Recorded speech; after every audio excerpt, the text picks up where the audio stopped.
Hello and welcome to my channel, Talisman Tarot. In this reading I want to ask the cards and spirit directly through channeling about what your spirit guides think of your career. And I have 5 groups here that you can choose from. This will be group number 1, this will be group number 2, this will be group number 3, this will be group number 4, and this will be group number 5. So I will ask you to use your intuition and choose the group that speaks to you the most, the group that catches your eye, and that group will be your group. And if you need any more time to choose, you can just pause the video.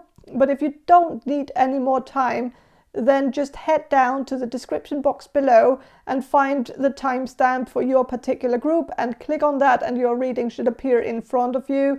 And while you're down there in the description box below, make sure to check out my guide on how to book a personal reading from me. I love doing personal readings for you guys. It's always a pleasure. So please check that out.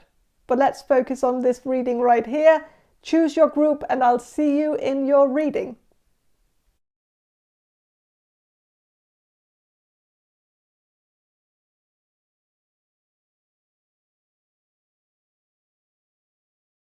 Hello, group number 1. You chose the Hugleikur Dagsson's playing cards, and it's not a tarot deck, so I'm going to use it as a tarot deck though, but it won't be completely like, because there are images on the cards, and the images don't have anything to do with the tarot, obviously, because it's not made for tarot purposes, but it's kind of like a dual thing where I can read, the tarot meanings, and I can also read these images that can be kind of considered oracles. And it sometimes actually follows the tarot. Of course, it's like, a broken clock can be right twice a day, So this also can be right sometimes, and sometimes it actually makes a lot of sense, considering the number and the suit of the card. So but I don't want to keep talking about that. I'm gonna do some channeling, and then I'm gonna shuffle these playing cards for you. So I'm gonna do the channeling now. So Spirit, can you answer this question first of all, I want you to connect me to group number 1's spirit guides, and then I want you, Spirit, to ask the question to group number 1 spirit guides about what group number 1 spirit guides think of group number 1's career, and then I want you to tell it back to me so that I can deliver the message to group number 1. So what do group number 1 spirit guides think of group number 1's career? Okay, there's someone who's a little bit skeptical, but mostly because this person is very skeptical about the educational system. This person doesn't seem to enjoy how the educational system works, like that. This person feels like we are taking the wrong approach when we are educating students, that it's not right that we are making it about their egos. It's not that this person believes that you have a big ego because you are taking an education or whatever, but it's more like this person just feels like it's very ego-based, where the originality and the creativity and the innovation of all the students are not being, it's not being considered. And instead we're just we've just made this factory where we're just growing students like farm animals, where it's just about, everyone getting the same amount of nutrition and whatever, and it's just about growing it kind of identically, like that. It's not like that. In a way, the individuality is kind of like it is about individuality, that like it's due to individualism that it seems like we're so fixated on creating status and titles for the students and making the students feel like they become something by getting an education. But in the at the other end of it, like, or if you look at it in a different way, it's actually taking away all the individualism or all the individuality out of all the students, because all the students just become identical. And it's not about it's not about what the students can contribute with. It's about what the education can do for the student. What and it's just backwards, and this person just feels like it's all backwards. That this person could have actually been a teacher, because it seems like this person has been within the educational system and really seen it from within, and seen how it breaks people and how it just makes people, take away all their colors and make everyone grey. That everybody just has to be grey, and it's like, it's all like, kind of like,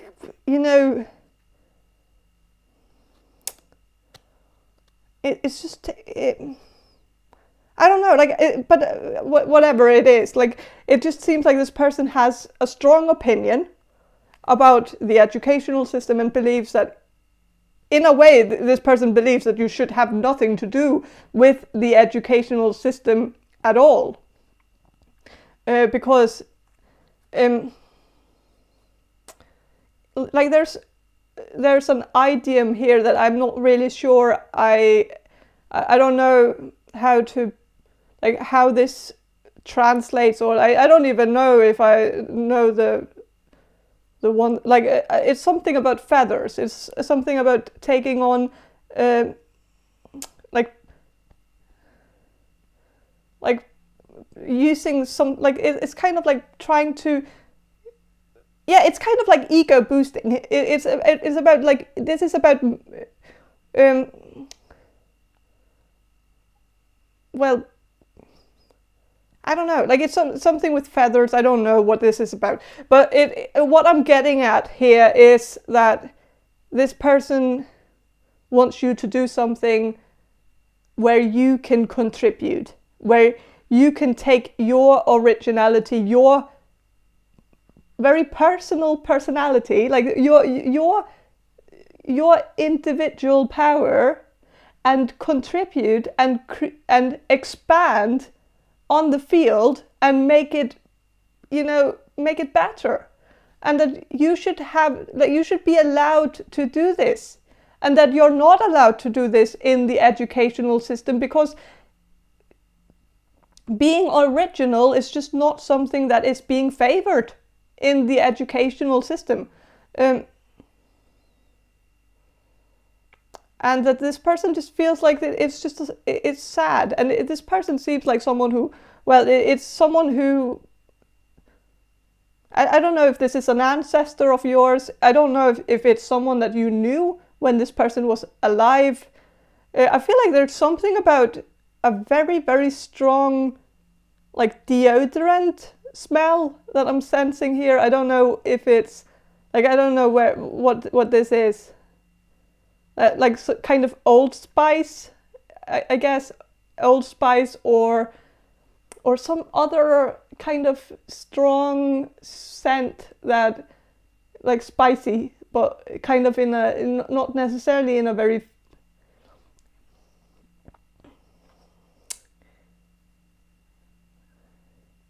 it's kind of giving, like, I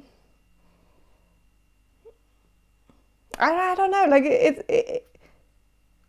But I'm just getting some kind of scent here, like that this person might have worn a lot of cologne, maybe, or deodorant, or something that was kind of strong. But not unpleasant. It was just a little bit intense, maybe. I feel like it's actually something that could maybe bring some memories to you. Like, if you if you walk by that scent, like if you go to a store and that scent is on the shelf and you're like, and you sniff it and you're like, oh, that's your grandpa or something. Like, I don't know if it's your grandfather, but it seems like someone who you have. I feel like you have memories with this person from when they were alive, and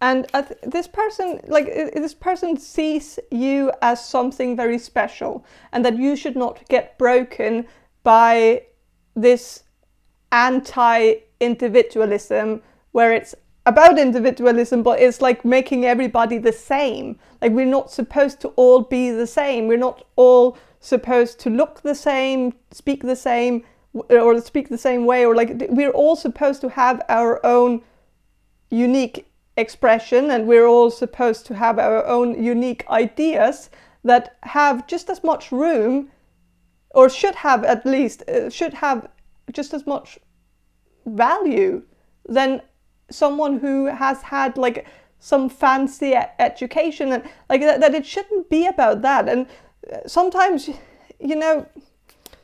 sometimes a lot goes to waste just because we don't listen to the people who don't have the qualifications for something, but might actually be brilliant at it. Like, and that we lose a lot of talent due to this, that could have been used somewhere else, and then instead we're educating people to do something that they are not necessarily, that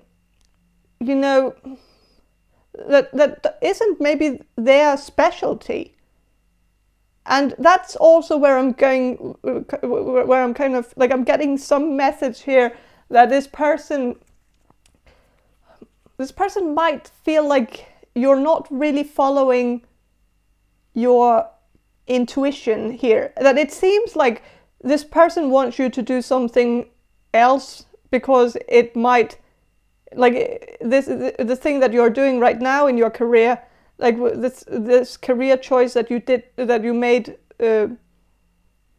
like, I feel like you have made different career choices in your life.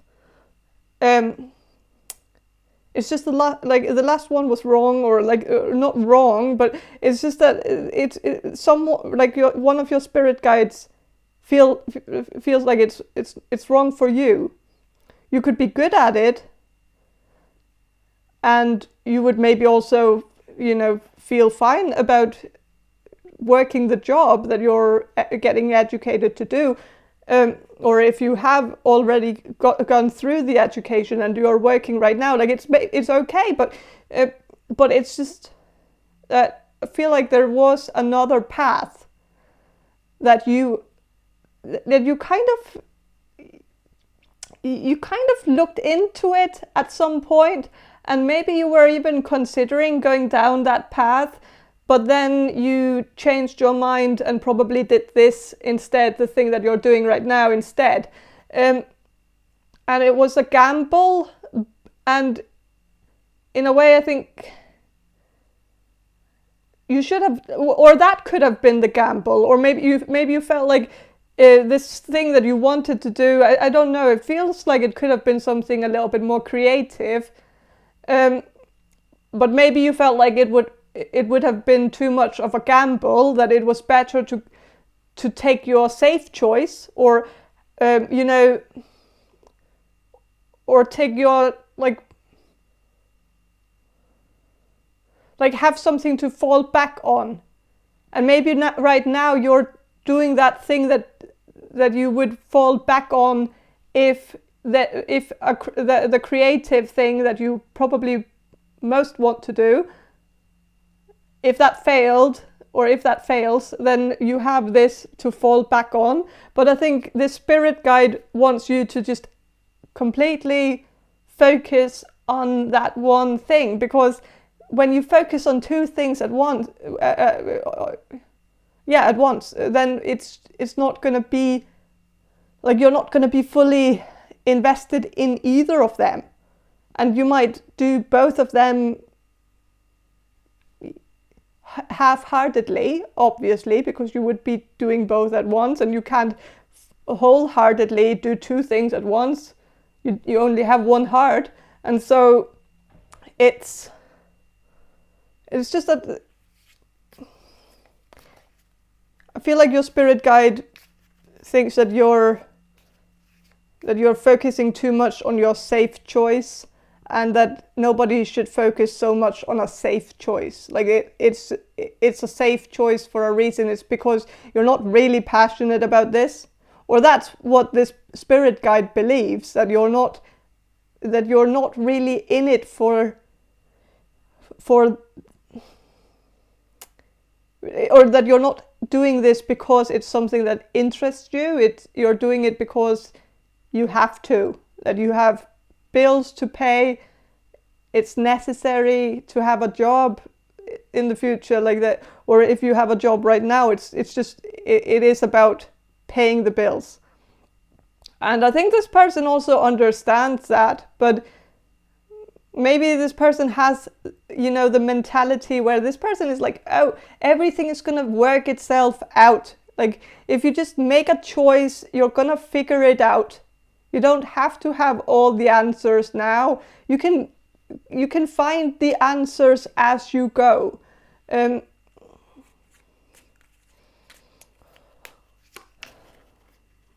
But the best first step would be to take your first step towards something that you're actually passionate about, something where you can shine, something where you can use your skills and talents, your gift, and use it to expand on something. Like, give people your 2 cents, because they like, people are going to be interested in knowing what you have to say, or like hearing about your great idea, or like that. It's not about like, I feel like this person just doesn't believe that you're not born to be like everybody else and do what everybody else are doing, like that you're not supposed to do that.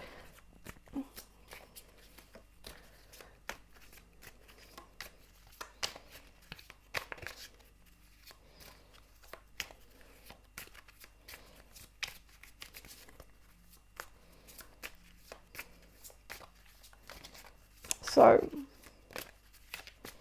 I'm going to shuffle and see what the cards have to say about what your spirit guides think about your career. Media. Oh, it says media here, and then there's like someone who's watching television, and the television says you are nothing. And the thing is that this kind of, in some way,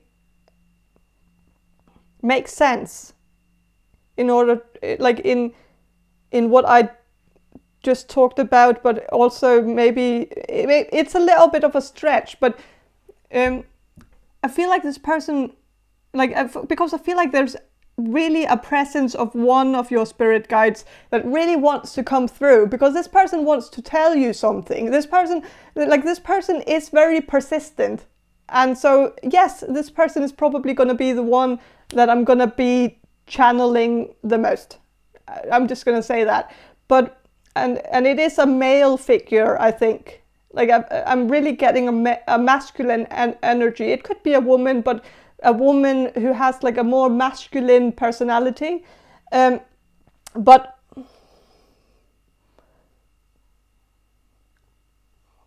with a you are nothing, with a television with you are nothing, it's not that you are not, like you're not supposed to understand it as if you're nothing. It's not like that at all. It's the opposite. It's saying that you're looking at the media, and the media is telling you that you're nothing without having this and that, and that if you don't have a degree, then you're nothing, and if you don't look the same as everybody else, you're nothing, or if you don't have if you it's just that success and being something, being someone is such a big part of, the culture now, is that we're all supposed to be someone, like something. And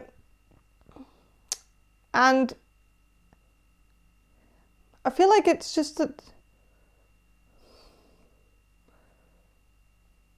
you are someone, like you don't have to get a degree in order to know that you are someone, and that you have a gift, and that you can help people, and that you can use that gift for good, and you don't have to go through some kind of factory set, like factory reset, actually, where I feel like the educational system is kind of just taking something that is beautiful, like a diamond, like taking a diamond in the rough, and instead of actually making it into a diamond, it's just making it into something else. I don't know, like I don't know where I'm going with this metaphor. It's not really making sense to me at the moment, but instead of you're already someone. Like you can make yourself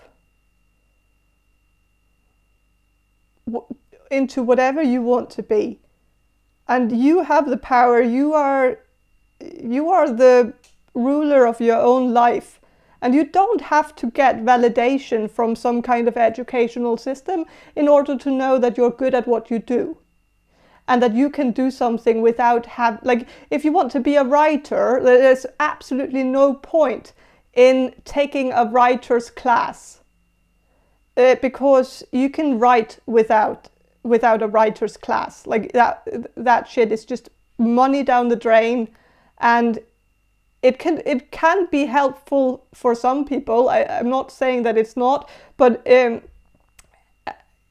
don't think that you can't write a book just because you haven't had like a writer's class, or taken a course in writing or creative writing or something, that you have to have that in order to write a good book.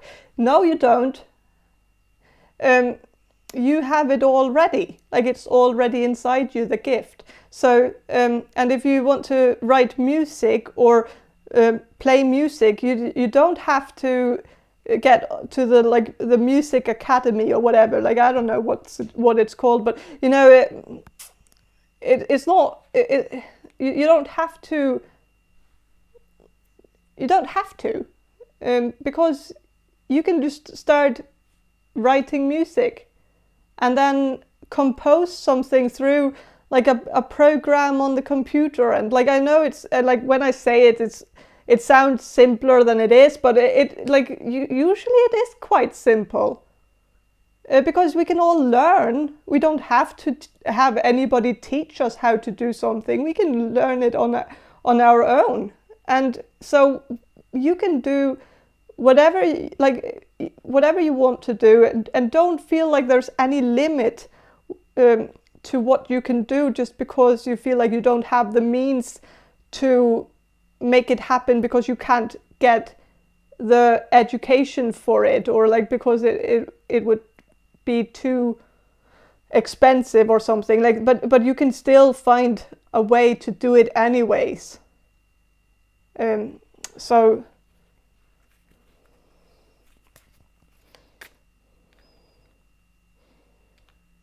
and also remember that you are good enough the way you are. And don't take an education just because you feel that there is a lot of pressure to get one, that you feel like the state wants you to do it, the society wants you to do it. Like everybody seems to want you to do this, like have like a degree in something, and that if you don't have a degree, that means that you're, a waste or something. But it's not. Like you don't have to. Like why would you have to?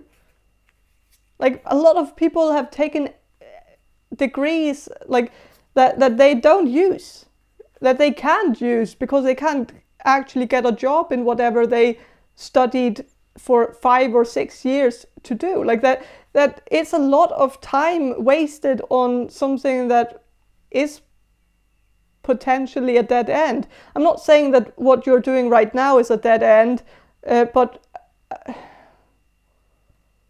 no, I'm not saying that, but it's that, and I don't think your spirit guide is saying that either. I think it's more like you don't feel pressured to do anything. You are good enough as you are, and that the only thing that's faulty is the educational system. And we are, yeah, we are,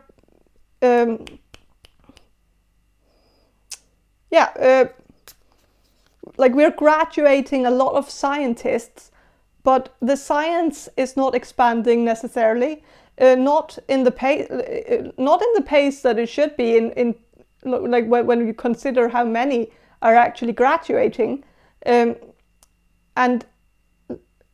it seems like sometimes we just graduate a scientist just so that they can call themselves a scientist, and so that they can either teach or just find some other job. But it's not about actually expanding the science, and I feel like it's of course it sounds a little bit more simple when I say it that way, but I'm just saying that what like I'm just getting that this person is kind of yapping a little bit on about something that I'm trying to figure it out, but like, and also it's about supply and demand. Sometimes we that's also why this person believes that the educational system is faulty, because it seems like we're not actually considering what is actually in demand. We're more just supplying just for the sake of supplying. We're not like that. It's just that the educational system seems to be making a lot of money. So we also need to remember that the educational system is also a factory. It's about making a profit for them. So they will offer any education to anyone if it just means that they are going to make money. But they won't look at it from the whole economic, like the whole economy of the country. Like, it's not looking at how is this actually gonna, is this actually gonna, make a national profit? Is it actually gonna be useful to anyone? And it's just, we don't need more lawyers, probably. I don't know. Like, we don't need more psychologists. There are so many. I know it is kind of being like, I'm kind of sensing that this is very harsh, but that this person is kind of talking about, filling up the gap, like find out something in the market that there is actually a market for, like something that you can contribute with. Use your skills and talents to fill up a gap, something where you can actually make a difference. Not that you're not going to make a difference with your current career, but that maybe you could do something that could be potentially changing. Like, it could change, like, not probably not change the world, but change something, like a little part of the world, change the field, or change the way we think about things. And maybe it's a small thing, but it's still something that could maybe change our mind about something that we are accustomed to believe is the truth, the whole truth, and nothing but the truth. And that we are maybe sometimes a little bit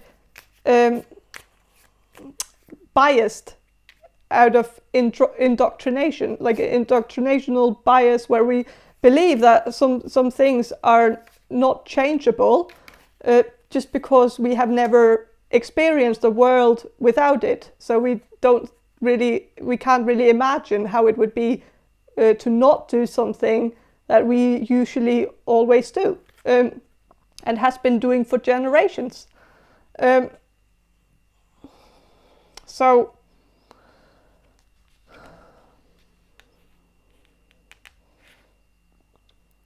okay, and also just so you know, this card here, it's 10 of Swords.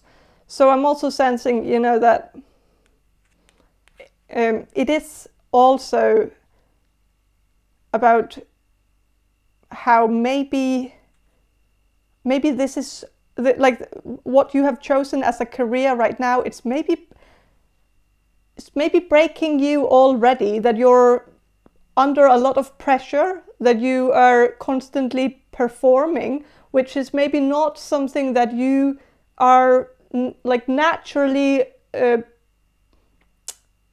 very keen on doing. Like that it's maybe not something that fits your personality, that maybe you're an introvert, and so if you always have to be extroverted or always has to be like performing in front of other people, like that might not fit you. And so I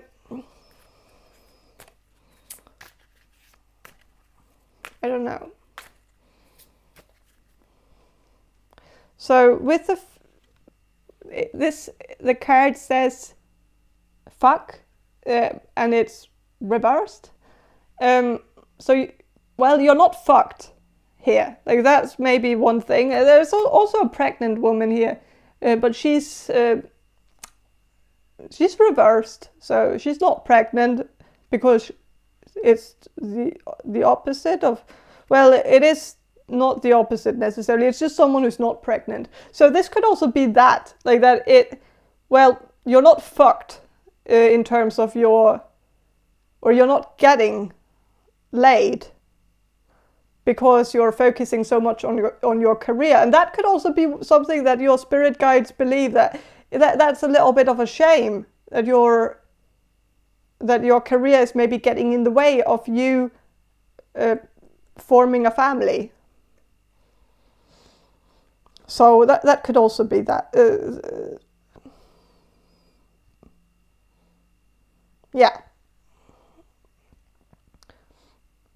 So with the two, this is 2 of Wands, and it's reversed. So there is also, with the 2 of Wands reversed, it would mean something in terms of this doesn't have that much of a future in it, and maybe your spirit guides feel like you should choose something that has more of a future in it, like that maybe you're doing something right now that isn't gonna be in high demand in the future, that maybe you could even be replaced by AI or something, and that it could, it could end up not being, I don't know what to say here, but it's just that I'm just sensing that your spirit guides might feel like you should rather use your individuality, your originality, but because that cannot be replaced by AI. Sorry, like my nose is running. That's not very charming, I know, but what can I do? So, but yes.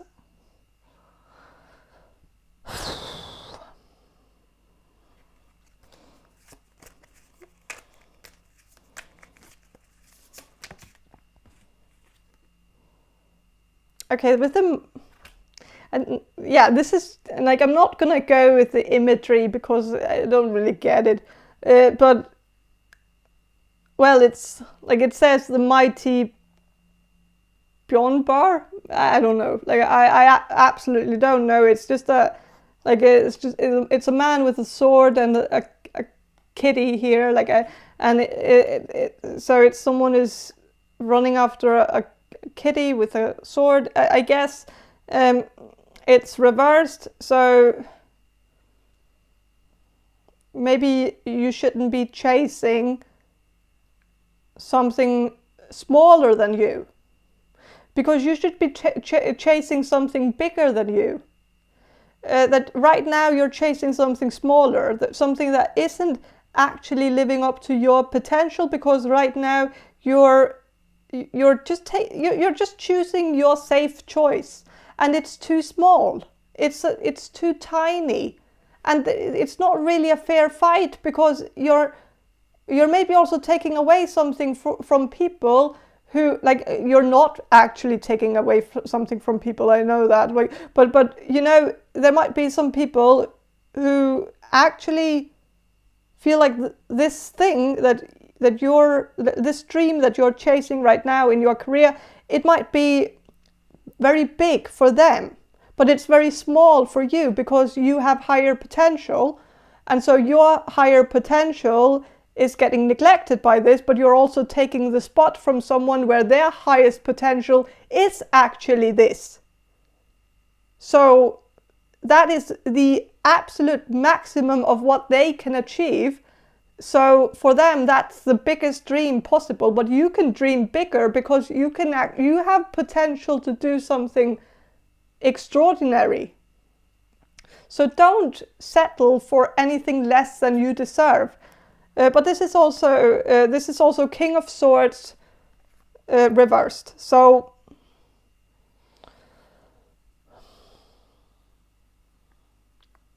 King of Swords reversed.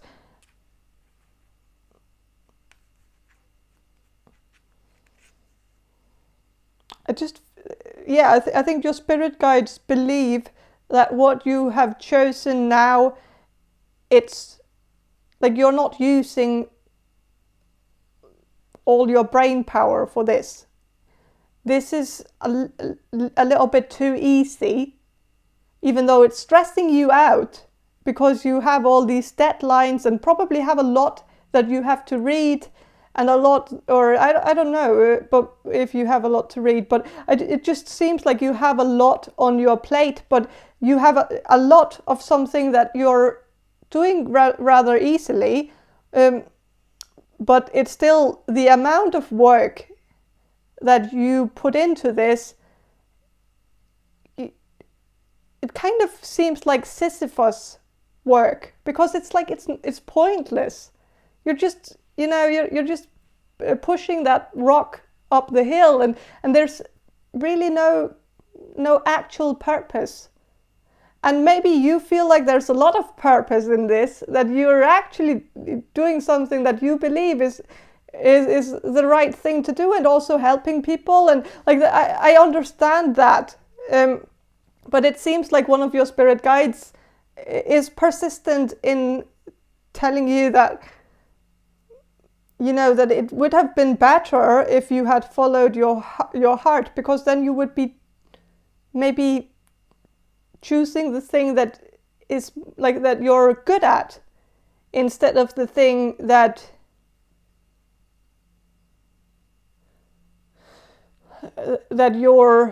is good for you, like that you chose something that's good for you instead of what you are good at, and in that way you're robbing the whole world from actually getting something from you, like something extraordinary. Like if you want to write a book or something, then you're robbing people from that experience of reading that book. Instead, you're doing something where it's something that you can get something from. You can get a job easily. You can have like or I don't know if you can even get a job easily, because there is something here about maybe you're not necessarily that safe in terms of getting a job, or like it might change if AI becomes more present in this field. It could change things and make it harder to get a job. So I'm just gonna, like, I don't know if that's like a doomsday you know, prophecy or whatever, like from your spirit guide. I don't think so. I don't think so, but it's just like I feel like this person has an opinion about AI. And I don't even think this person was from a time where AI was really like a thing. But this person might have maybe lived through like when computers became like a thing. And so maybe this person experienced that and thought like, oh, okay, computers are gonna run the world in the future like that. And so maybe this person still like, yeah, probably still is of that belief that, and of course that's also true, you know, like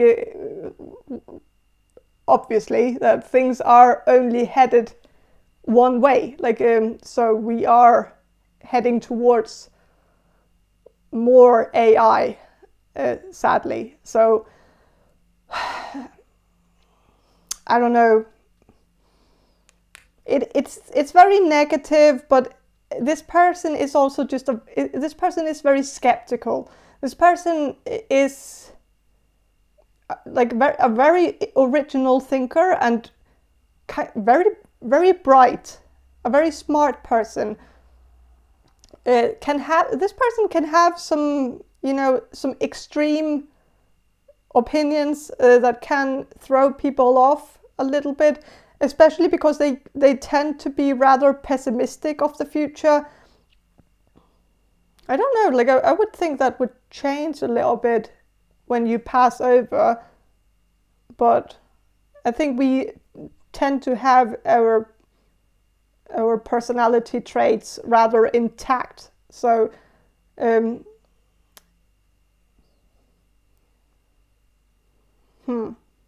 don't know, like, but yeah, I think that's all I have for you. Group number 1, I hope this reading gave you some clarity on what your spirit guide, because it really seemed to only be about one of your spirit guides. This one really wanted to get through. So yeah, I feel like you have other spirit guides, but they just let this person talk. I think they are a little bit more passive. And so they just, you know, let this person run the show, because it seems like it's also like they all agreed a little bit that this person was the right for the job, like that this person has the most opinions about this exact topic. So yeah. And this person has some authority as well. Like this person is very respectable. I think this person had a lot of people's respect when this person was alive. So yeah. But I think that's all I have for you. So thank you for watching and have a great day, and bye. Hello, group number 2, you chose the Miss Cleo's Tarot, and I'm going to start with some channeling and then I'm going to shuffle the cards for you.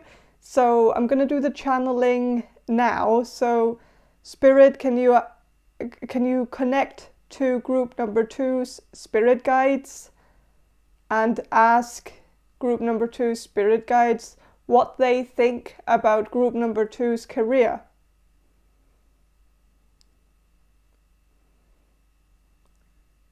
It's flexible. It's good because it's flexible, and they really like the flexibility. They like that you can decide your own time a little bit more, that you can pick and choose your tasks, and that you have a lot of freedom in your line of work. And your spirit guides really like that.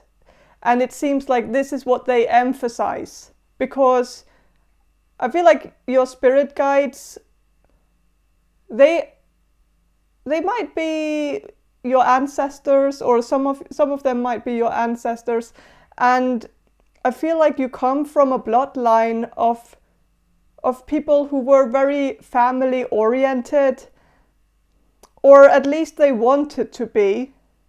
And if they had had the opportunity to be that, they would have been more family oriented and more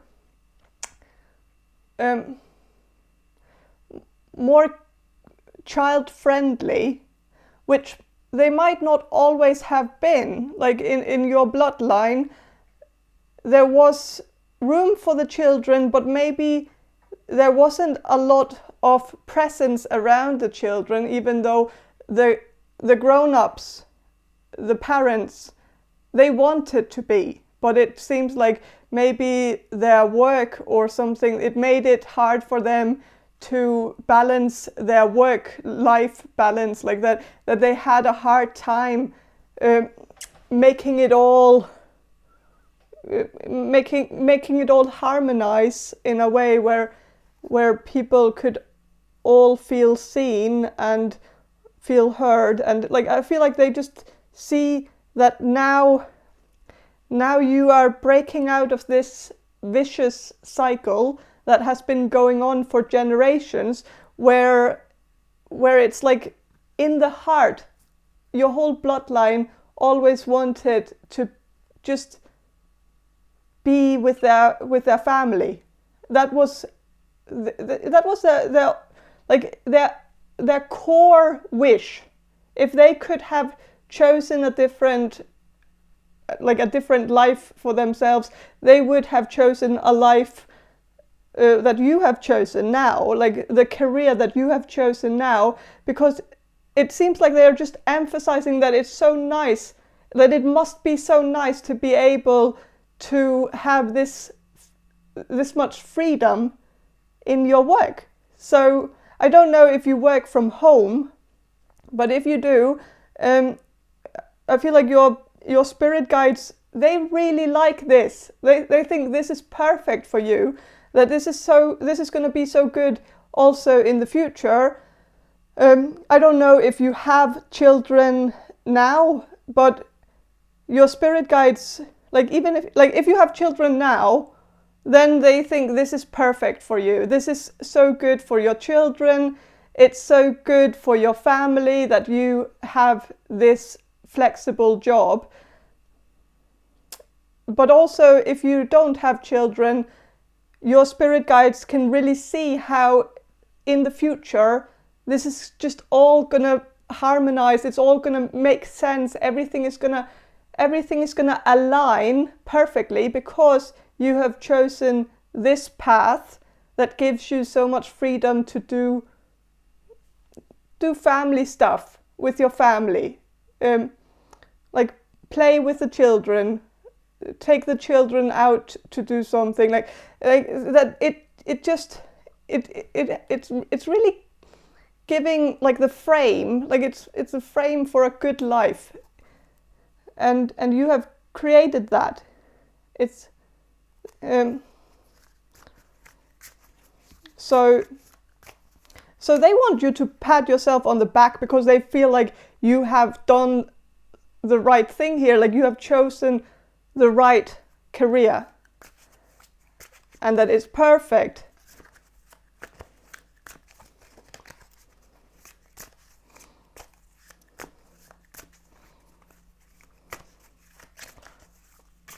And I just keep hearing the word flexible, because it's like that is the thing that they really focus on, that this is so flexible, and you know it's perfect. And you can also think about yourself, because I feel like maybe in the past you might have worked in places where you didn't feel your body, like you didn't feel feel whether you were having a good day or a bad day, or whether you had to take it a little bit easy some days, or be more active in other days, like that. It was just all like always the same level of stress, no matter the situation, no matter your your physical well-being was not being thought of. And I feel like at that time you were probably experiencing a lot of health issues, not issues, but or maybe health issues. And you were having maybe migraines, stomach problems, things like back problems, neck problems, a lot of different things where it just seemed like you were in a lot of pain. And maybe you still is in pain now. Of course, pain doesn't go away just because you reduce the stress levels, but it does reduce the pain a little bit. And even if you still have the same pain levels, it's just you have the freedom to say, like, or that's what I'm sensing here. Of course, I could be completely wrong about this, but I'm sensing that you have the freedom to just say that, okay, if I can't do it now because I have a migraine, then I'm just going to do it tomorrow. And then you can do it tomorrow, and it's all going to be fine, because you're going to be at your best tomorrow anyways, because you don't have the migraine, or you know, so you can choose your schedule. And I feel like your spirit guides, they really like that you can choose your schedule, and that you are starting to listen more to your body, and starting to put boundaries for yourself, that you're really starting to be good to you, be good, that you're being good to yourself, and that you haven't always been good to yourself, and now you're starting to do that more. And I think I'm sensing that your spirit guides, they really want to tell you that this is the way to go, that this is beautiful, this is amazing. You should keep getting better and better at that, because it's so important.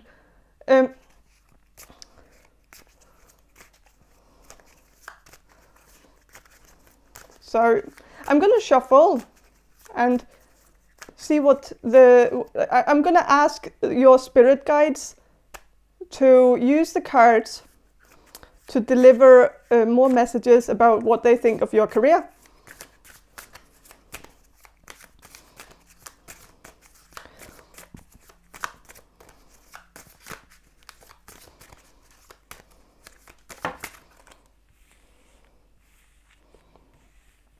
Okay.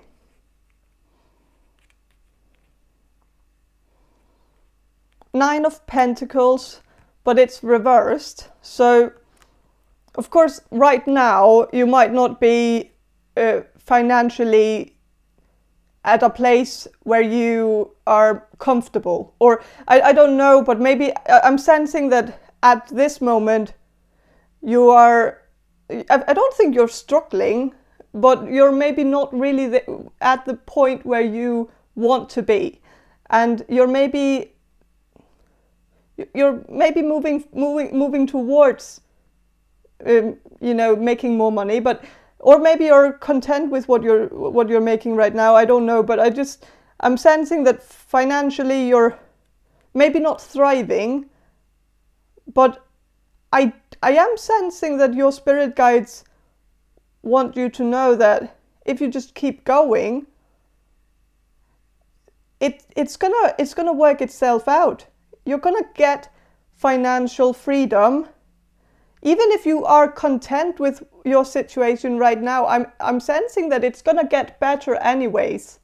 Sometimes we also get something even if we didn't wish for it, and so even if you feel like you're living a humble life and that was what you chose to do, and like if that's the case, then that's fine. But you're gonna get something else. You're gonna this is gonna pay out, or it's gonna pay off. And it's not gonna be so far into the future. It's gonna happen relatively soon. That I think you're gonna see that you're gonna get the fruits of your labor. and it's going to get you to a place where, because at the moment you have a lot of freedom in your job, but when you get financial freedom as well, or a feeling of, like, I don't know what you would consider to be financial freedom. I would say that is when you make enough money to not have to worry about it anymore. I think that is what I see as financial freedom. I know that other people have different definitions, I know. But I think you're going to get to that point where you don't have to worry financially, and you don't have to worry that much about your job, because you have this freedom, you have this flexibility, and I feel like this is going to be so perfect. It's going to be a perfect foundation for raising children in, for having a family inside this structure. It's going to be beautiful, because you can really be present. You can be there with the people that you love, and it doesn't have, like, if you don't want children, that's okay, you know. It's just that I think I'm seeing in the future that you're gonna get to a point where you can be there for the people that you love, that you can be surrounded by people that you love, and you can do things with them, and you can go travel, and you can you wouldn't have to, you wouldn't have to ask someone to take your shift or something like it. That it's gonna be so nice to just feel like, okay, I can just call myself sick, or I can call myself not sick if you're going traveling, but call in sick if you are sick. And I feel like you wouldn't even have to call in sick, because I feel like many of you are self-employed. So the thing is that it's nice to just be able to say, okay, this day it's not working out. I tried to do my job, but it just, like, I'm gonna try again tomorrow, because this day was just not vibing. And I feel like this is it's just good. And also in terms of the traveling, that it's just gonna be nice that you don't have to make all these arrangements just in order to go travel, that you're gonna be able to clear your schedule very easily if you want to go somewhere, like that. And that you're also, I feel like you're flexible in terms of your location as well. So if you want to move somewhere, even somewhere exotic, I feel like that would maybe be possible for you. And that's going to be nice in the future, that you don't have to stay in the same area. You can go somewhere else, and it wouldn't hurt your career.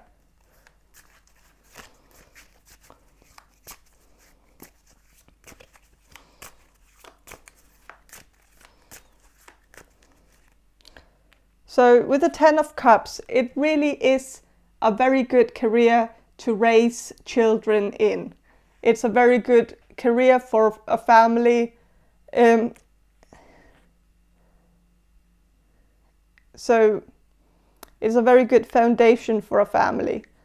And with the Strength reversed, it's good that this career, this job, that you don't have to be strong all the time.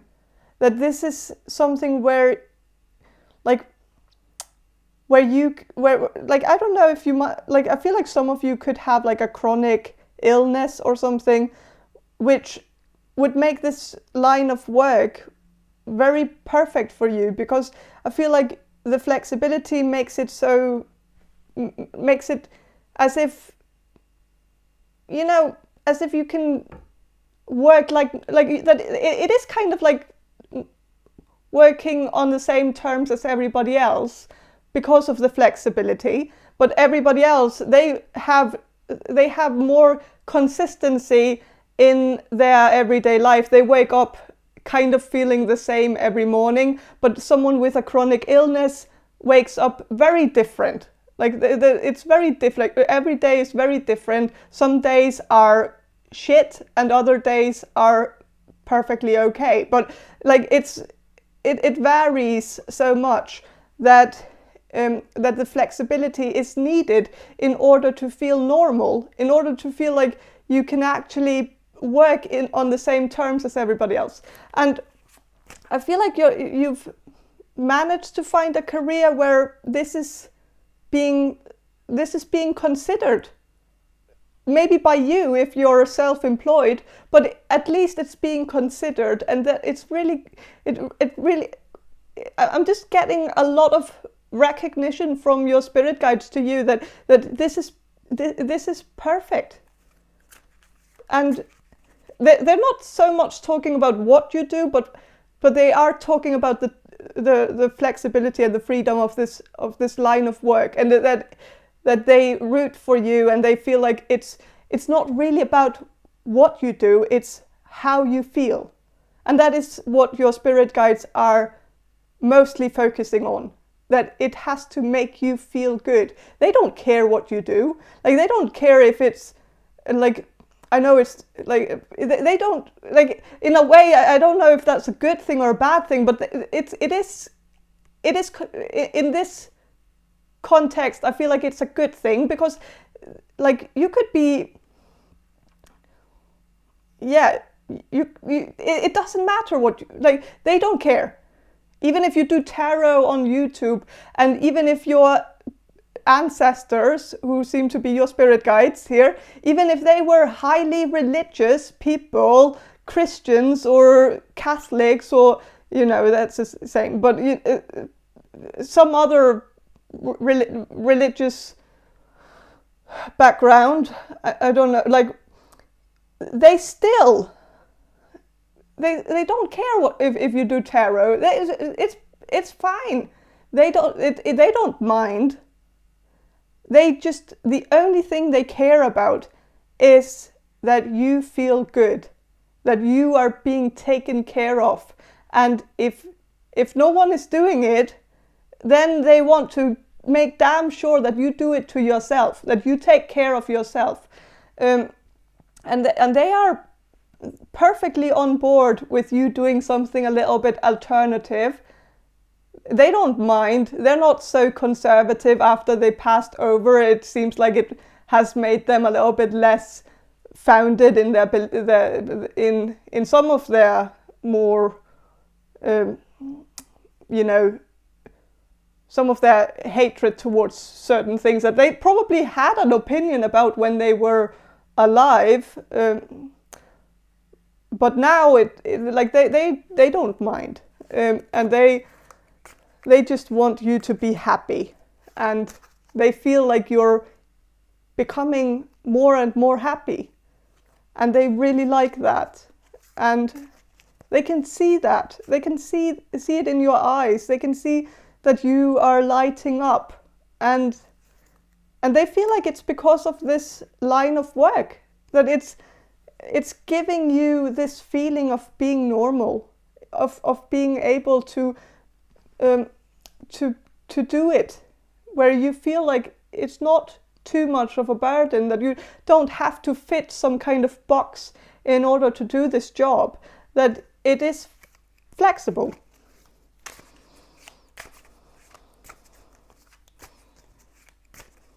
So I'm going to shuffle some of these Gypsy Oracle cards just to get a little bit more information about what your spirit guides think of your career.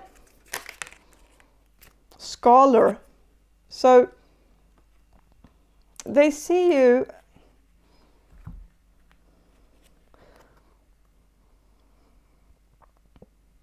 with the Scholar card here. You are gathering knowledge. You're becoming smarter in this line of work as well. That you are getting experience, and you are also, like, I don't know if some of you are studying. That could be. I was getting more of a self-employed vibe, but you know, it might make sense if you also study something, but I feel like this card is also just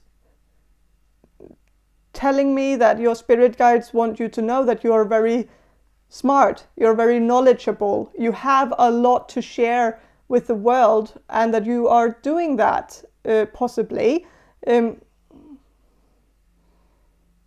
don't know if you, like, I feel like some of you could be doing YouTube, but I don't know, like, I don't want to, you know, guess this wrong, and especially when the scholar card is here.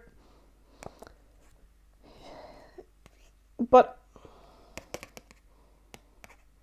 I feel like some of you are also, like, I feel like if you have like your own business or something, I feel like it's like you are very smart in this, and you're doing it in a very clever way, and you are really making sure that you're doing it correctly, and that you, like, I don't know if you're, I'm also getting something about accounting. I'm not sure if it resonates with all of you, but the thing is that your spirit guides, they see this and they see you excelling at it, and that you're excelling on your own terms, where you're not caving into any pressure. You work in your own time, and you make sure that the job is done.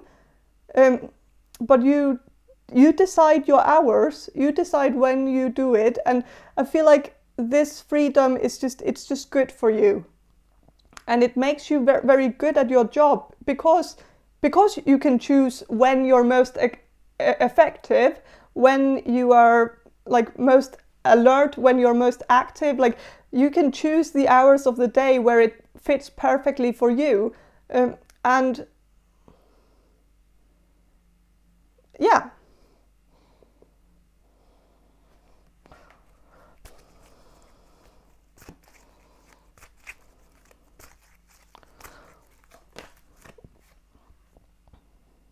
Okay, so with the networker reversed,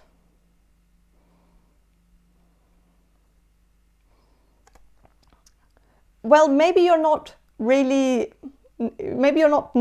networking so much, but I feel like this is also, like, I feel like your spirit guides find this to be good for you as well, that you're not out there talking to way too many people. Also, maybe because it might not be something that is natural for you to meet with people in person. Like, maybe you do something on the internet where, of course, there are people maybe reading the stuff that you put on the internet, or watch your videos, or use your website or whatever, but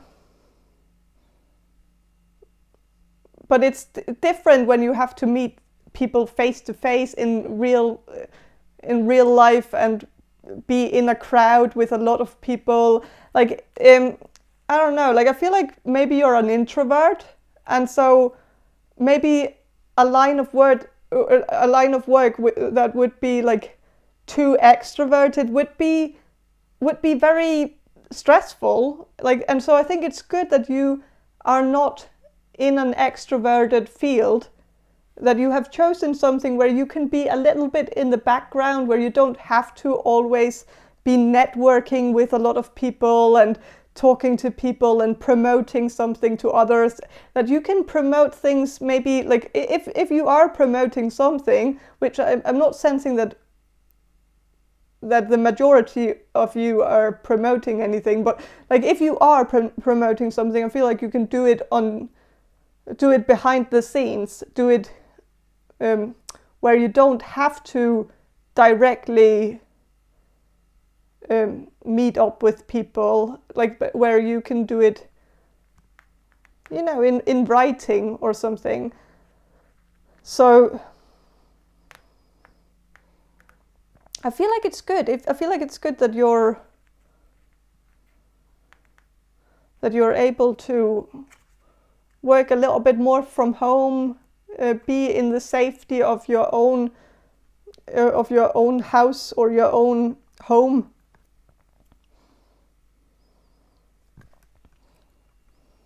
So, and that I feel like if you were doing something extroverted, I feel like it would cause you to maybe get some of those health issues again, like the stomach problems, the migraines. They might have also, like, it might not have just been because of stress that you had it in the past. It could have also been because of anxiety, like social anxiety or something like that, and being around a lot of people and having to perform to, like, or just talk to people might have caused you to have like an anxiety response. But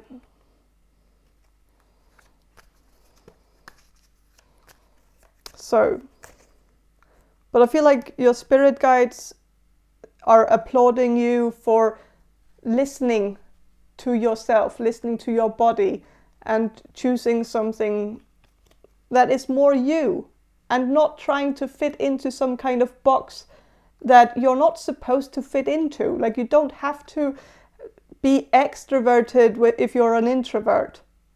And like, you don't have to, like, I know that a lot of a lot of jobs, they write it in their job applications that people have to be extroverts usually, like especially in the service business and in retail and stuff like that. It's always like you have to be extroverted, like, and so it is a lot of pressure to and it feels almost impossible to find a job as an introvert, because nobody asks for an introvert. They all ask for extroverts. It is favored in the job market, and so sometimes it feels like you have to create your own little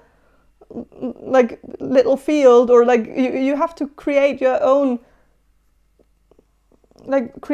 job, because it seems like sometimes introverts just don't fit the norm. They don't. So I feel like you have found a way. I don't know if you have created your own job from scratch, or if you just have a job that's very flexible and where you don't have to talk to a lot of people. But it's good. It's good that you have found something that fits you, where you don't have to change yourself to fit the job, because you don't you can always find something where the glove just fits naturally, and I feel like you have done that now, so that's good. So kudos to you for finding this, and your spirit guides are very happy,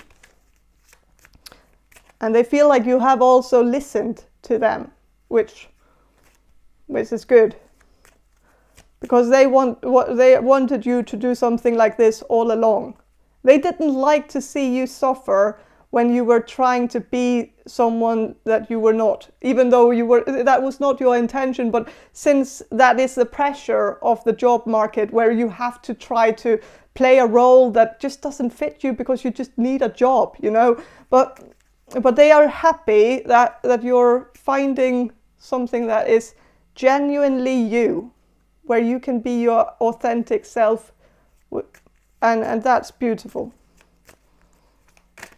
And they also feel like you're getting more confident in this now that you have found something where that fits you, that you are like, because when you were constantly trying to change yourself to fit into the box, I feel like it reduced your confidence a lot, because you always felt like you had to change yourself in order to fit in. Like, and that means that there's something, like, it makes you at least feel like there's something wrong with you, since you can't just be like everybody else. Why is it so hard for me when everybody else seemed to be doing it so effortlessly? But now you're doing something that other people probably look at and think, how can you do that?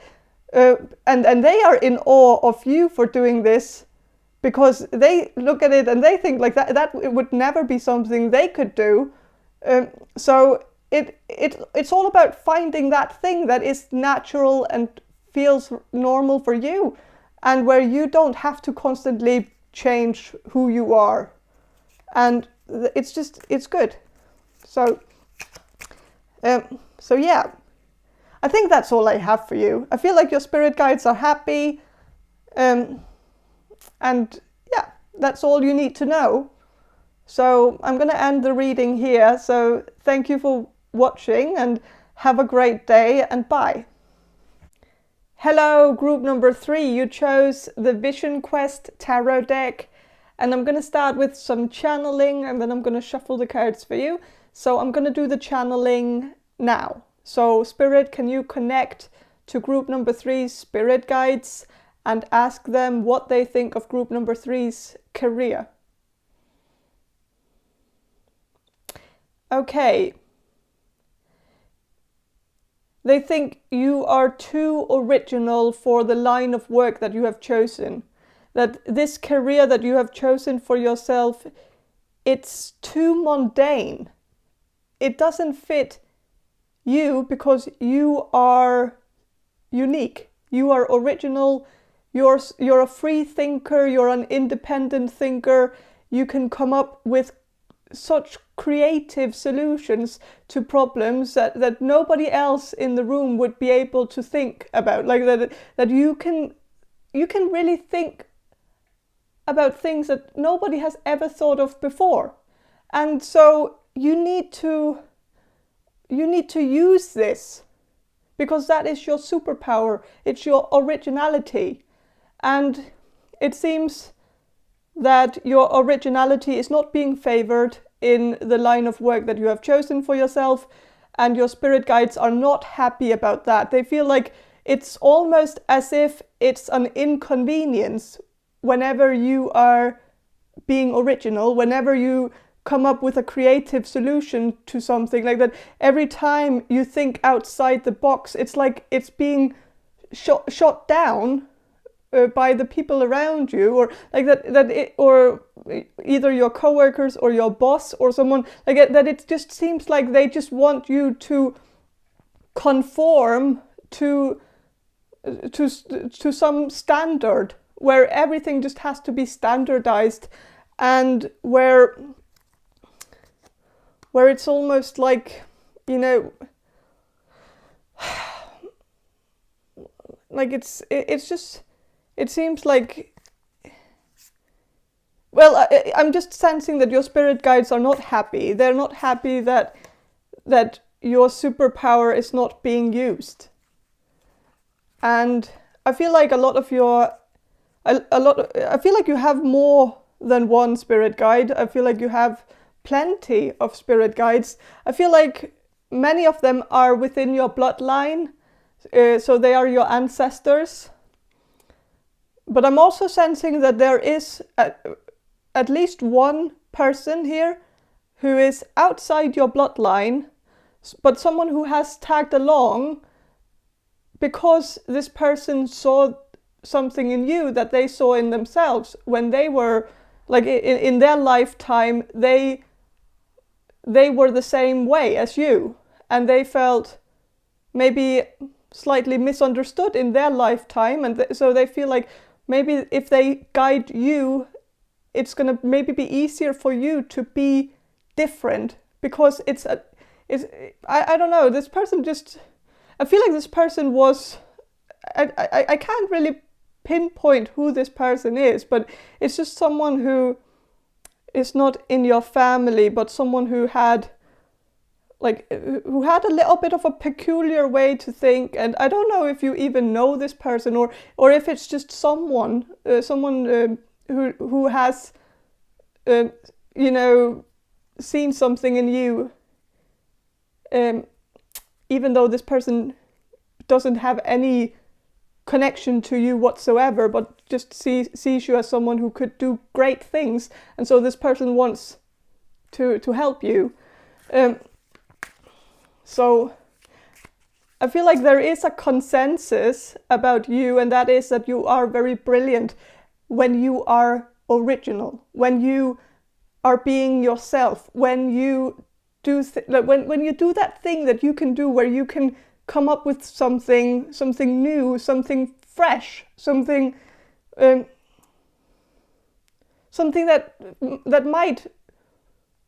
might come across as a little bit crazy when people hear it, because they haven't heard it before. So people sometimes don't really follow what you are saying sometimes, and it's because they have never, like, it's hard for people to sometimes connect with things that they have never never heard of, or never personally had any experience with. And but I feel like it's, I don't know, like, I feel like your spirit guides, they saw you do something different a long time ago. Like, I think they tried to guide you into another direction a few years ago, but they felt like they didn't really succeed at trying to persuade you to do something a little bit more risky, something where you could use your brilliance.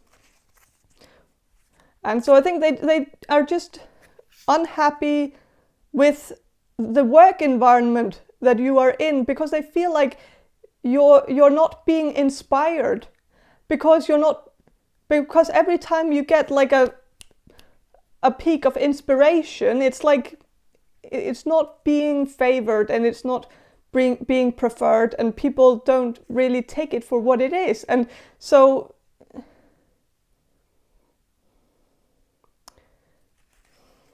yeah.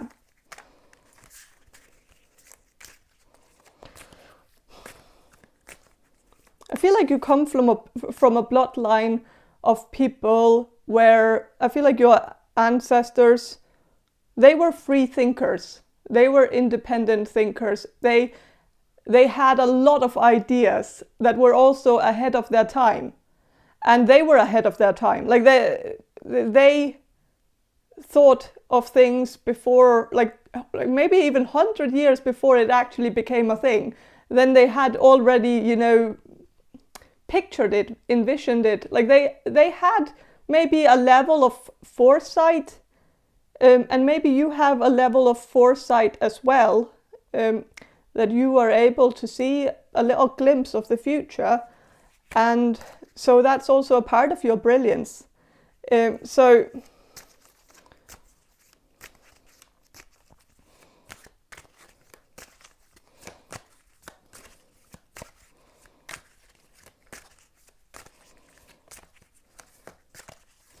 I'm going to shuffle and see what the cards have to say about what your spirit guides think of your career.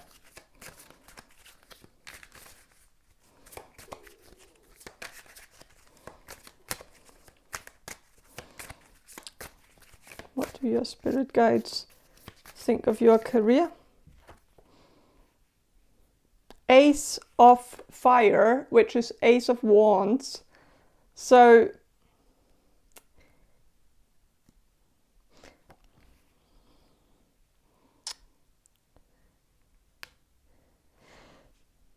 I think they see your career as slightly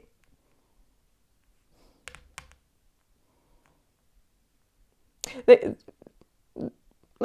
kind of see that you have some passion for it, even though they feel like it's mundane. They don't understand why you would even bother to do this kind of work, because they feel, in their mind, you should be an inventor. You should be someone who creates something completely new, something that nobody has ever thought of before. And like you like in their mind, it seems like they wanted you to be either an inventor or a philosopher, or like someone who, like a professor, or like someone who, like a scientist, or like something where you are like making discoveries investigating stuff and finding solutions, finding creative solutions, and figuring stuff out about the universe, about us, about psychology, about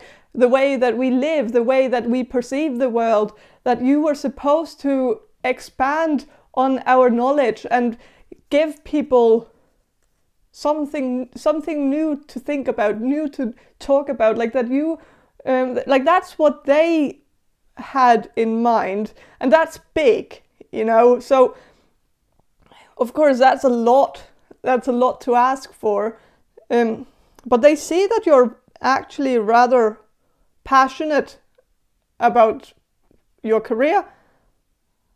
They don't get it, but at least they can see that. But they also want to remind you that you're not being inspired in this. That this is, even though you could have some interest in your field, and that's why you chose it for yourself, but interest is one thing, because you can have something like a hobby, but I don't know why they don't seem to approve. It's not that they don't approve of this line of work, it's just that they find it to be maybe boring. Maybe they find it to be boring, but it doesn't have to mean that you find it boring.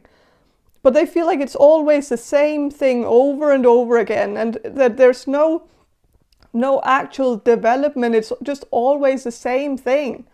And that it's not like there's no wiggle room to do something fun with it, like play with it, you know, that it's always just one formula, like that you're just doing over and over again. And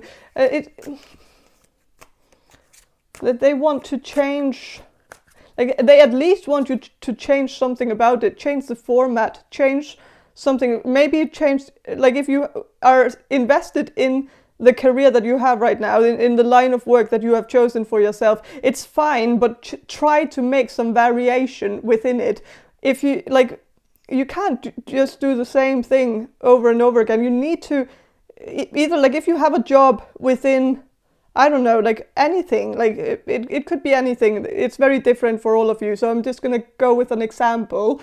Like, I don't know. If you're in engineering, software engineering, like, or what, something, I don't know. Like if you are doing one thing and you're constantly just doing the same thing over and over again, because maybe your boss or someone that has, like, or your manager or whatever, like has kind of put you in a box where this is your expertise and then you're only doing that.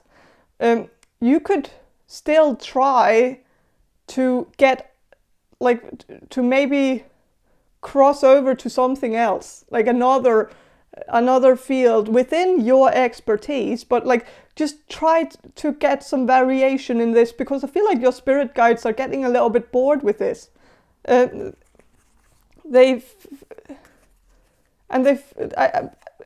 course it could be their preference that is shining through, and so it might not be how you feel about this. And if you don't feel like this is boring, then of course don't listen to your spirit guides. They just might be bored, because sometimes, you know, when you cross over, it can be a little bit boring. So I guess that could be the thing here.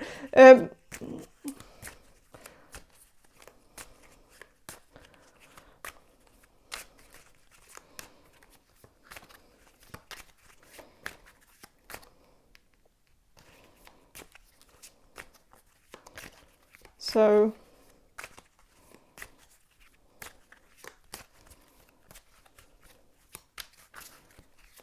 I'm going to shuffle a little bit more about what your spirit guides think of your career.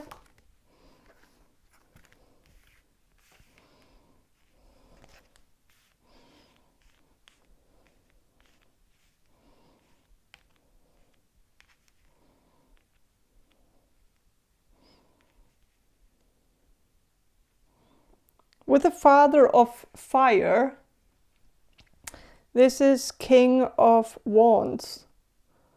And you are someone, you're someone who has great ideas. And if you're not being listened to, or if you feel like your great ideas can't really be, made into what you want it to be made into, because there are restrictions, because there are limitations to what you can do with your line of work, if you feel like it's starting to kind of trap you, where the walls are narrowing in and you feel like this, you can't really do what you actually want to do with this, even if your line of work is actually within your interest, like it's something that you are interested in, something that you actually like to do. But if it's starting to feel like a prison where you can't actually do what you maybe wanted to do like from the get-go, maybe you wanted to, expand on the field and maybe do something fun with it and do something different with it, but maybe life has just made it impossible to do that because you have so many people to answer to, or if you don't have anyone to answer to. I don't know if some of you are self-employed. I just feel like many of you have bosses that are very strict on wanting things to be done in a certain way every time. But if you are self-employed, then I feel like there shouldn't be any reason to restrict yourself or create limitations to yourself. Just maybe, like, of course, it might be a risk to do something different, to do something original, but that should be a risk that you should be willing to take, because you're going to have so much more fun with it if you just take that risk. And your spirit guides really want you to show the world what you can do. And and why this is your superpower. It's because it is brilliant when you are being in your element, in your originality, when you are just, because your brain is wired a little bit differently than others, and this is your brilliance. This is why you can go to, like, you can travel to some place where you can, like, collect ideas that other people can't, because some people have a hard time envisioning things that they have no experience with, things that they have never seen before. It can be really hard for people to imagine, like even imagine something simple, like imagining a different species of animal, like some people can have a hard time with that, because it's like it's hard for them to envision something that doesn't exist. But you can easily do that, because I feel like you have a very great imagination, and you're great at envisioning. You're great at closing your eyes and seeing pictures in front of you very, very vividly and in great detail as well. So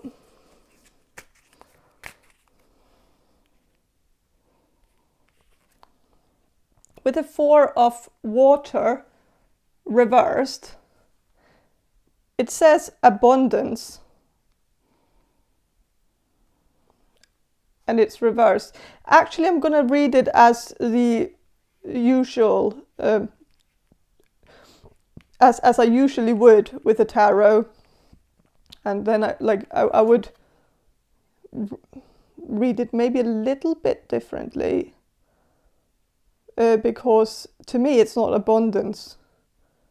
Well, it could, yeah, I understand why it is abundance here, but to me it's a rather simple card,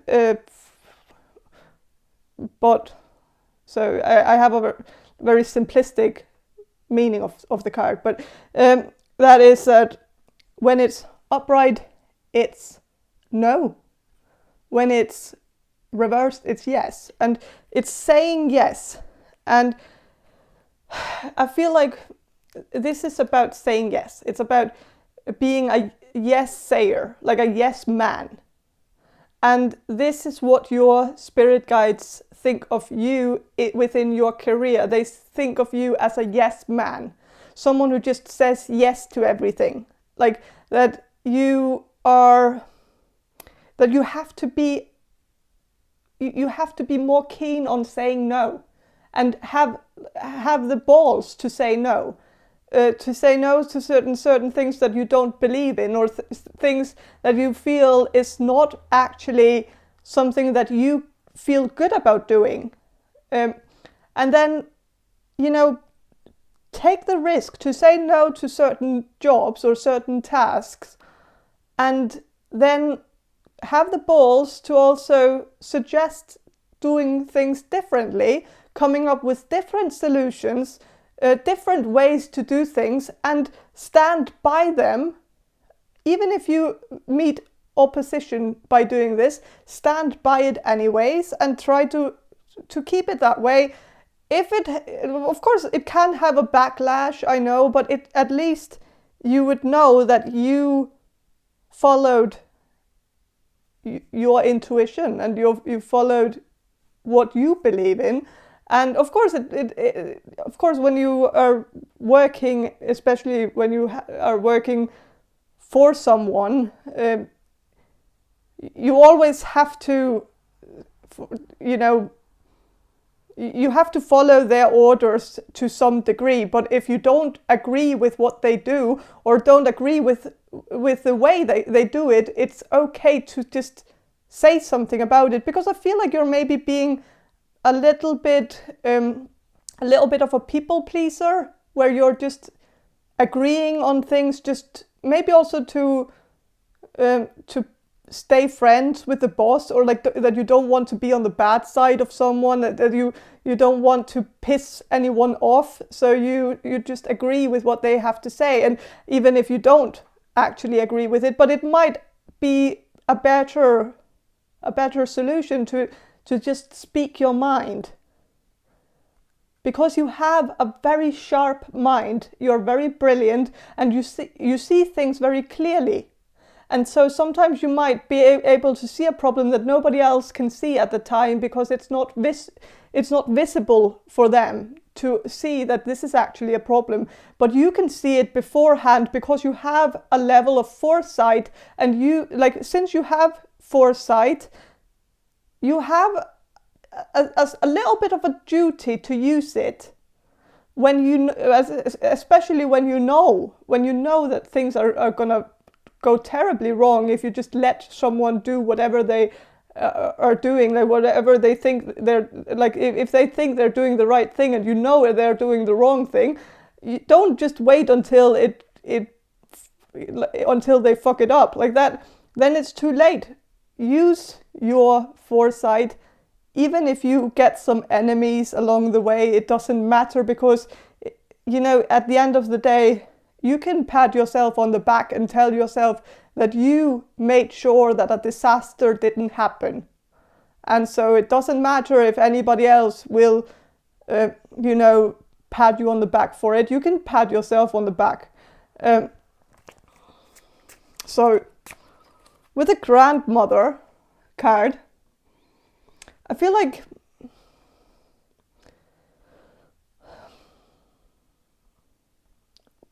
with the grandmother, I'm sensing that one of your spirit guides is your grandmother.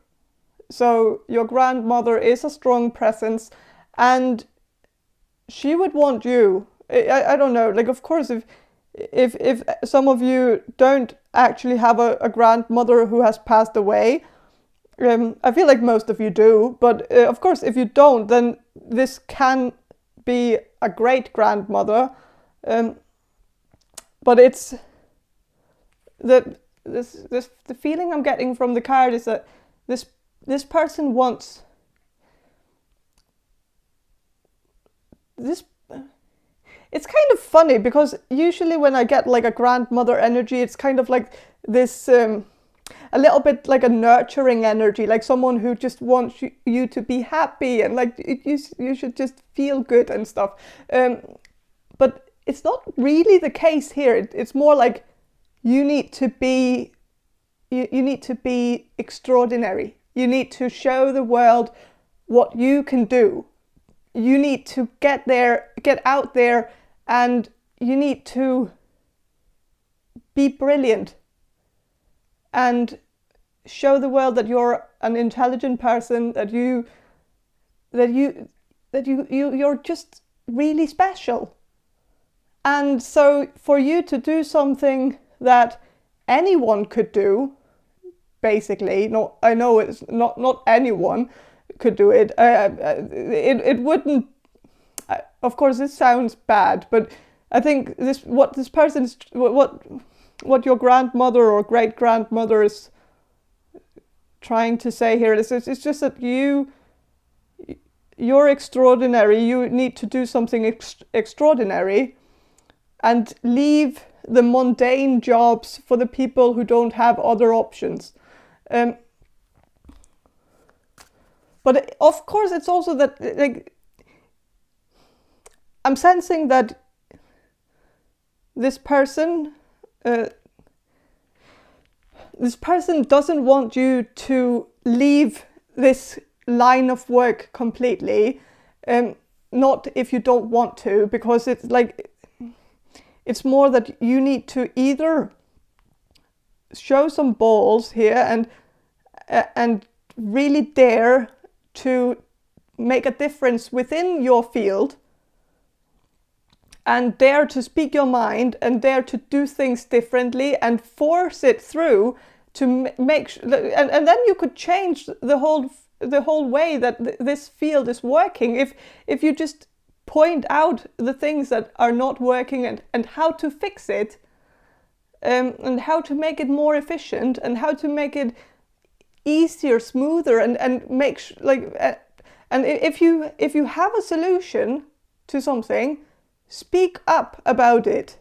But if you feel like you're just running into a wall because every time you come up with something brilliant and tell it to people, it's like people don't get it, people don't understand, or either they don't understand or they don't want to, because they just want to keep doing the exact same thing that they have always done, and that they don't want to do things differently because it's making the work harder, and then there's a lot of paperwork that needs to be done if we have to change the whole thing, or like that some people just go to work just to do the job, and sometimes just do it poorly and then just go home, and then like that is fine because they don't really have the passion for it. So, and I feel like you might work with some people that don't have the passion for it, so they just clock in and clock out, and then like that's it, like that. They don't really think about making it more productive or making it more efficient or making it more meaningful, or anything like that. So they might want to keep it that way just because they want to avoid more work, even if it's gonna make it so that their work will be reduced in the future if you fix it now. But they won't see it that way because it's just an inconvenience right now for them. So if you feel that way, if you feel like you're running into a wall, then I feel like your spirit guides are advising you to maybe think about changing your job. Maybe not the field that you're working in, but just maybe find another job where you will be listened to. So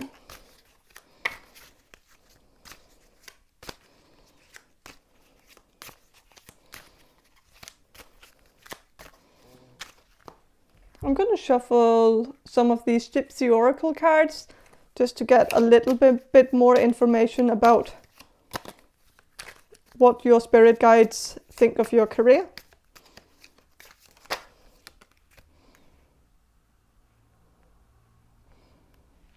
okay, with the pleasure seekers, I know it's not the same thing, but I'm kind of I just looked at it and I read it like people pleaser, even though it isn't that, but it rhymes, kind of.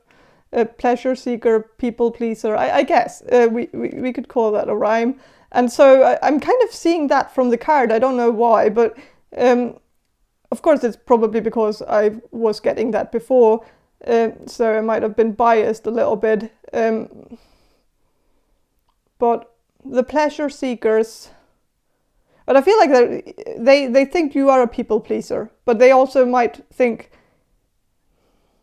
like, because these three here, like, they are very friendly towards each other, and you know that it's maybe you are too nice and too keen on just fitting in and making sure that, of course, it is nice to have, you know, a good social environment that you are a part of, where you feel like you fit in, where you feel like you can easily talk to these people. But the problem with that is that if you get too much like buddies with these people, then the problem is that you end up feeling bad for maybe pointing out if they are making a mistake or doing something where, you know, it's kind of morally in a gray area here. And so you need to maybe take a step back and try not to get too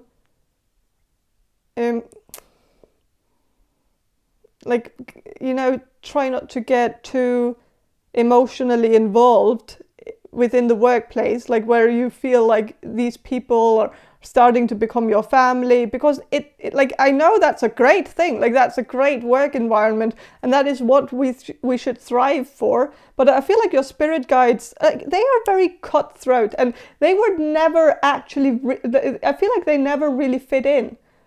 Some of your spirit guides, I feel like they were some of your ancestors within your bloodline. I feel like there's also that one person who was not within your bloodline, but also didn't fit in. And I think there are a lot of, these are your spirit guides. They are basically like an outcast.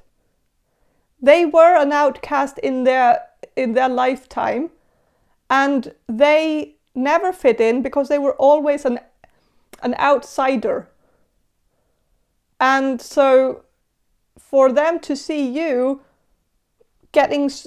being social with your coworkers and being like making friends with them and having a good social work environment, because you actually feel like these people are your friends, they might not necessarily understand this. So this is like, don't take this as criticism, because I feel like it's actually a good thing. But understand that this is coming from people who, of course, these are your spirit guides, so I'm not trying to diminish or like reduce their advice to nothing, but I feel like there is a bias within your spirit guides' advice to you, because they might not understand the power of friendship, you know, like they never really understood that part. Like they were brilliant, they were kind of like mad geniuses, some of the people that are your spirit guides, and they lived their lifetime not fitting in, being kind of the weirdos that nobody really understood, because they were way too ahead of their time, and they talked about concepts and theories that nobody understood, because it was only supposed to, you know, become like publicly understood 100 years after. So they were talking about things that nobody really had any like they you know it. So this okay, so your spirit guides, they feel like now you're just getting to this point where you're just buddies with your coworkers, and it's making you passive. It's making you like you're starting to fit into the common denominator, where you are kind of putting a lid on yourself so that you fit in. And you shouldn't do that. And I feel like sometimes you might have like something brilliant to say, but you don't say it because you're afraid of sounding arrogant. So, or you're afraid of sounding like a know-it-all, or irritating the people that you work with, because they might have a problem with people who are too intellectual, and so you might censor yourself in order to fit in, and your spirit guides, they just don't want you to do that. So yeah.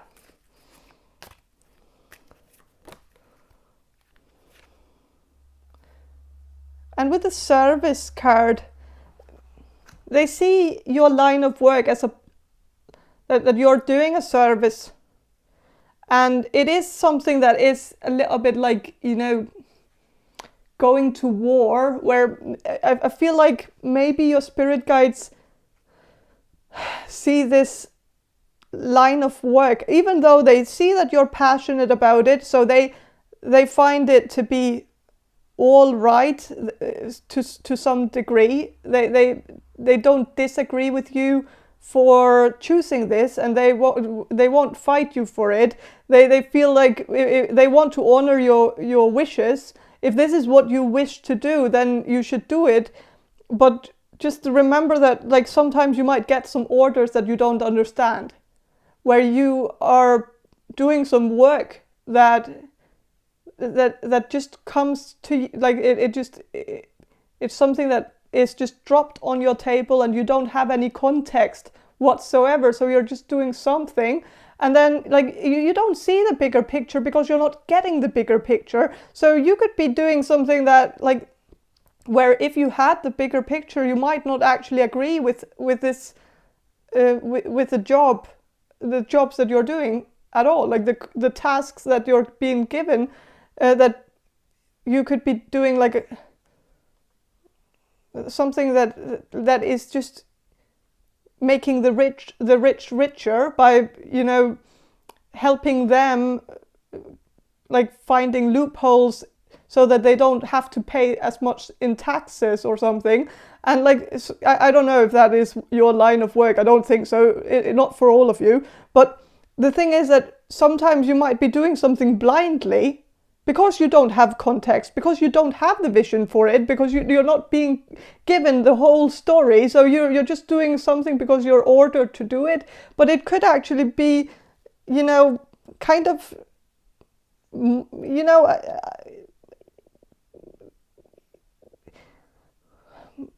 kind of pointless, and maybe to some degree a little bit morally problematic sometimes. I don't know if it is, but that is what your spirit guides might feel, that sometimes you don't seem to have all like that. Sometimes it's like there is something that you're not being told about, some things that are being done in the shadows, and that you should be careful. And if you find out something about the place that you work at, if you find out that there is something in the shadows, make sure to put it into the light. Expose this. Even if you are getting some enemies, even if the buddies that you have made at your workplace, even if they will turn their back on you, it's just more important to expose them, because you have a duty to the society that you live in. And it's if they are doing something shady, that like you don't want to take part in that, or that is what I'm getting from your spirit guides, is that there might be something going on that maybe investigate it a little bit. Like, don't be blinded by your emotional investment in these people, because these people could be, slightly wrong about some of the things that they do. Also, like, morally wrong. So, yeah, I think that's all I have for you, group number 3. I hope this reading gave you some clarity on what your spirit guides think of your career. So yeah, thank you for watching and have a great day, and bye. Hello, group number 4. You chose the Dame Fortune's Wheel Tarot, and I'm going to start with some channeling, and then I'm going to shuffle the cards for you. So I'm going to do the channeling now. So Spirit, can you connect to group number 4's spirit guides and ask them what they think of group number 4's career? Okay. They think it's bloody brilliant. They really enjoy what you're doing, and they are also being rather entertained by what you're doing. Like, I feel like they like to be, like, at least like one of them really like to be like on your side, like right beside you when you're working. And this person really likes to just be there and just take it all in and just experience you working in your element and doing something that you are very good at. So there is a lot of applause from your spirit guides. They like what you're doing. They find it to be very, very fascinating. But there is a catch. Like, there is one thing. Okay, there's something here that they dislike about this, and that is that they feel like you're maybe getting a little bit less sun than they would have wanted you to get. Like, that you need to get outside a little bit more, that this line of work might be trapping you inside. And I feel like some of your spirit guides were your ancestors, and I think they did a lot of hard labor outside under the sun. And I think they see it as a big virtue to work outside. That it's something like they feel closer to God when they work outside. It's like, it's a thing. I don't know. It feels religious, but it also just feels like they value time outside more than they value time inside, even though they know that, of course, with the line of work that you do, some of it might have to be done inside. You can't just do all your work outside. But that's the only thing that I'm sensing that they don't feel that good about. But they approve of the line of work that you have chosen. They like what you're doing with it, and they like seeing you doing it. They like seeing you perform or like do the job, because they think you're really talented. So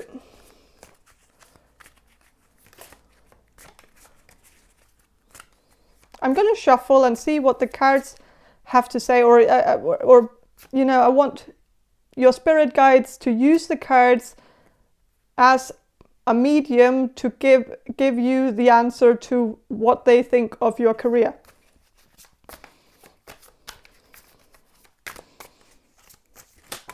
Okay. So, with the 9 of Cups, they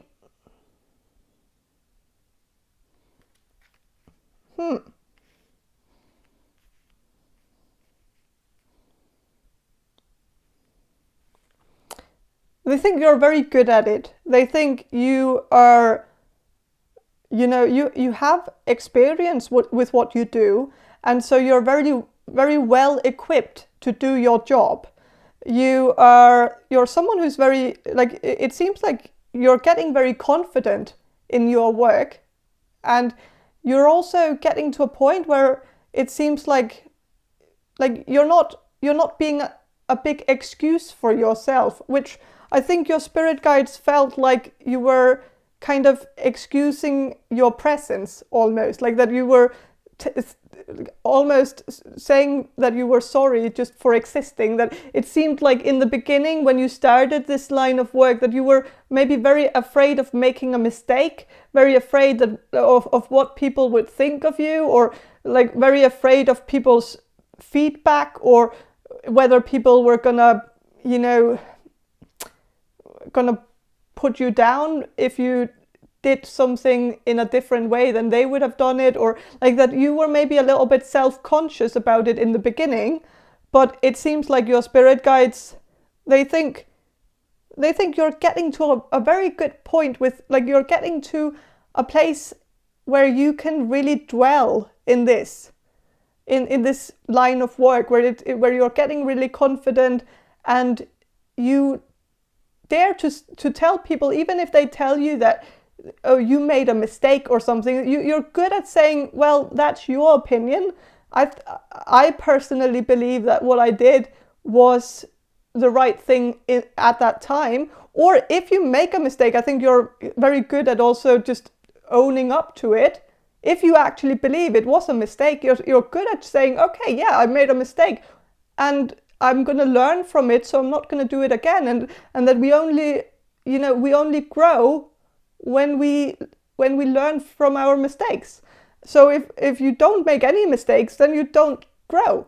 And so I think you're getting to a point where you're just so fine with, not everything needs to be perfect. And that you're also telling people off in a very good way, where you're giving people very good comebacks when people are being negative about something that you do, that you're very good at coming up with an answer very quickly, something that really shuts them up and makes them even feel kind of embarrassed for even criticizing you in the first place. So I feel like you're very good at, you're good at speaking up for yourself. And yeah,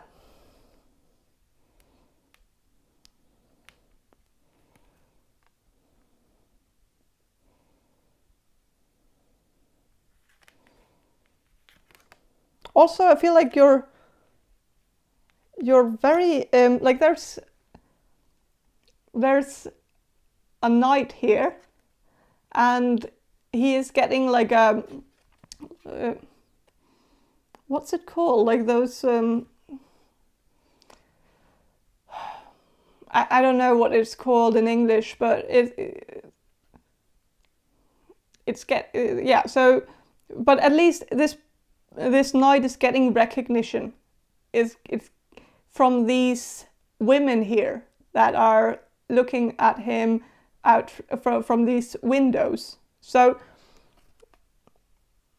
I feel like there's something here about, of course, this could be, first of all, it could be your spirit guides that are giving you recognition for what you're doing and really wanting you to gift you something. Like they want to continue on this journey with you, where they really want you to be happy in this line of work, and they want you to stay in this line of work. So I think they are trying to work with you in order to make this happen. Like they want you to see how this is actually, like that of course sometimes it might be hard to see what the appeal of this line of work is, because sometimes it might not have as much like it might not pay off as much sometimes as it does other times. But but they are, I feel like your spirit guides are working with you in order to make this abundance happen, so that you can continue doing this line of work, because they see you being so good at this that it's also making you more confident, that you seem to thrive in this line of work, and they just want to make sure that it's worthwhile for you.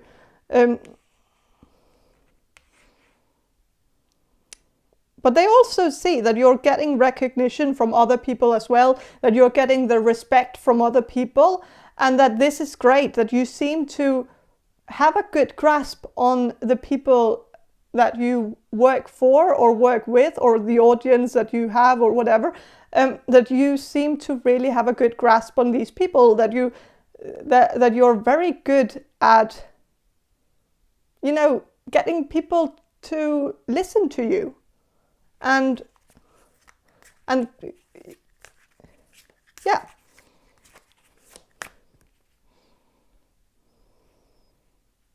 With the Ace of Cups reversed, there might be one of your spirit guides could be slightly concerned that your career is maybe getting in the way of you finding love, or you taking care of your love life, or if you are in a relationship, I feel like maybe your spirit guides feel like you're maybe not investing yourself enough to your partner, or that you're not investing in your partner in the way of maybe giving your partner some of your time, like that maybe it's getting to a point where the work-life balance is slightly off.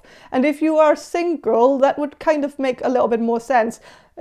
Because if you're single, I think your spirit guides feel like the reason why you're single is likely because of your work, because of your career, that it's becoming your first priority, or maybe it has been your first priority for a long time now. And so they might feel like, well, when are you gonna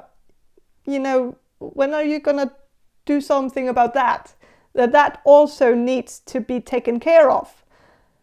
And that it would maybe be okay to take some time off, I don't even know why they would feel like you would have to take time off in order to do this, but I guess it's not really a good reason to take a vacation or call in sick just because you have to go on a date or something. But I don't know, I feel like this is asking too much, I think, from your spirit guides, that they feel like you have to devote yourself more to your love life. But of course, they really want you to have a good love life, and they see it as something that is maybe the most important right now, because your career, even though your career is on the rise right now, and so it would be a shame if you stopped while you are on your way to the top. But I just think they feel like now is maybe the time to form a family for you, that maybe your career could wait a little bit, and you could focus on more things at once, and maybe reduce your work and focus a little bit more on maybe going on a dating app or something, if that helps, or I don't know. But they also just want you to procreate, and so it seems like it's just that. They want the bloodline to continue. They don't want it to end with you. So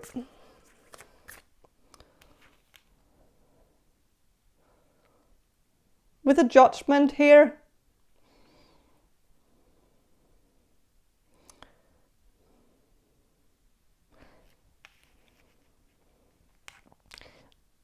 they see your career as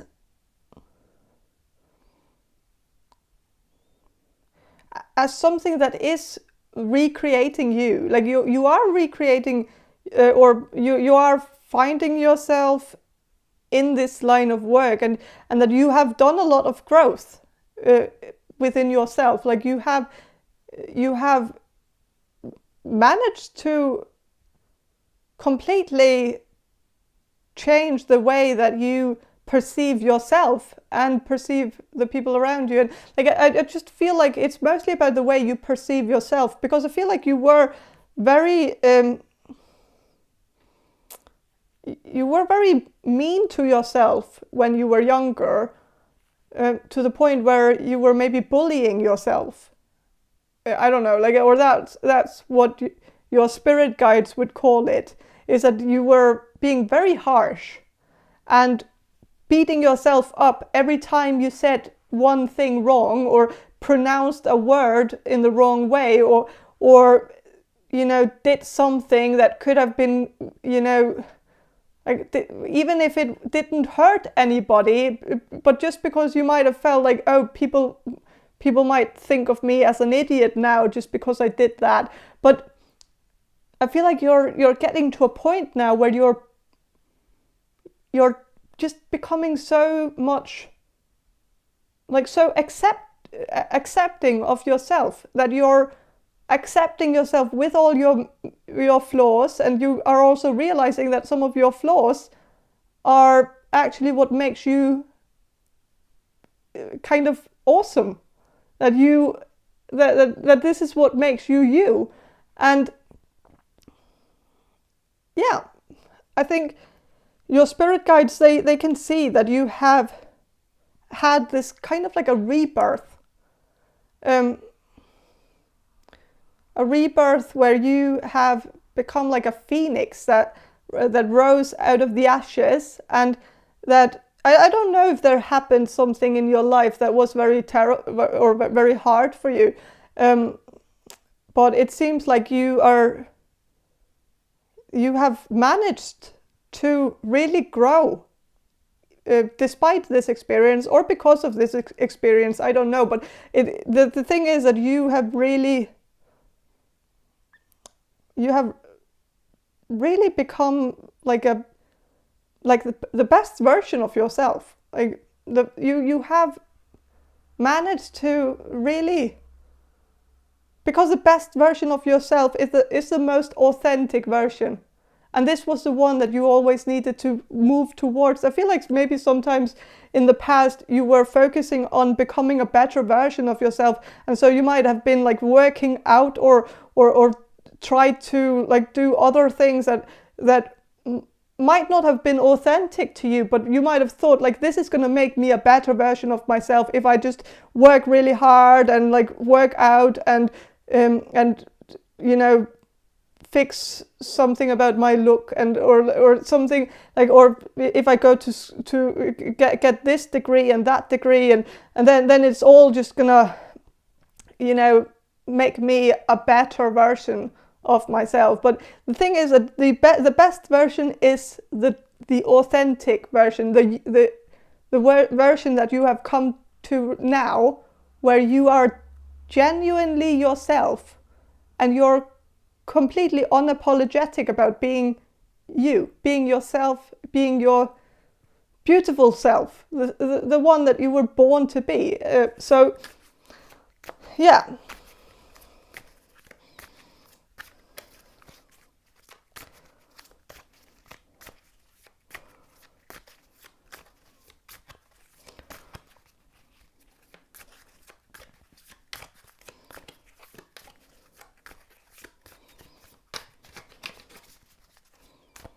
I'm going to shuffle some of these Gypsy Oracle cards just to get a little bit more information about what your spirit guides think of your career.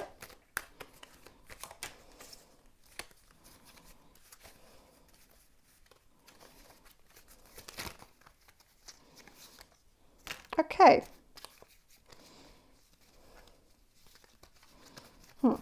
Yeah. It didn't come as a surprise to them with the surprise reversed. It feels very much like this was always what you were supposed to be doing. That the things that you have been doing in the past, the career choices that you have made, maybe the past 5 years or 10 years or whatever, like these were maybe all kind of detours. But now you're on track, and this is not like, this is the right thing. You're on the right path right now, and you know, this is just perfect. It's just so yeah, your spirit guides are not surprised that you chose this line of work. And with the death card reversed, well,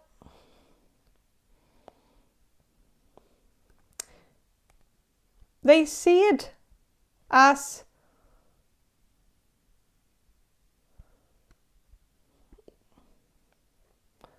the opposite of death, that you have become more alive with this line of work, that this is the most alive that you have been for a long time, and that you have maybe been sleeping through life a little bit, but now you have waken up and you have become so much more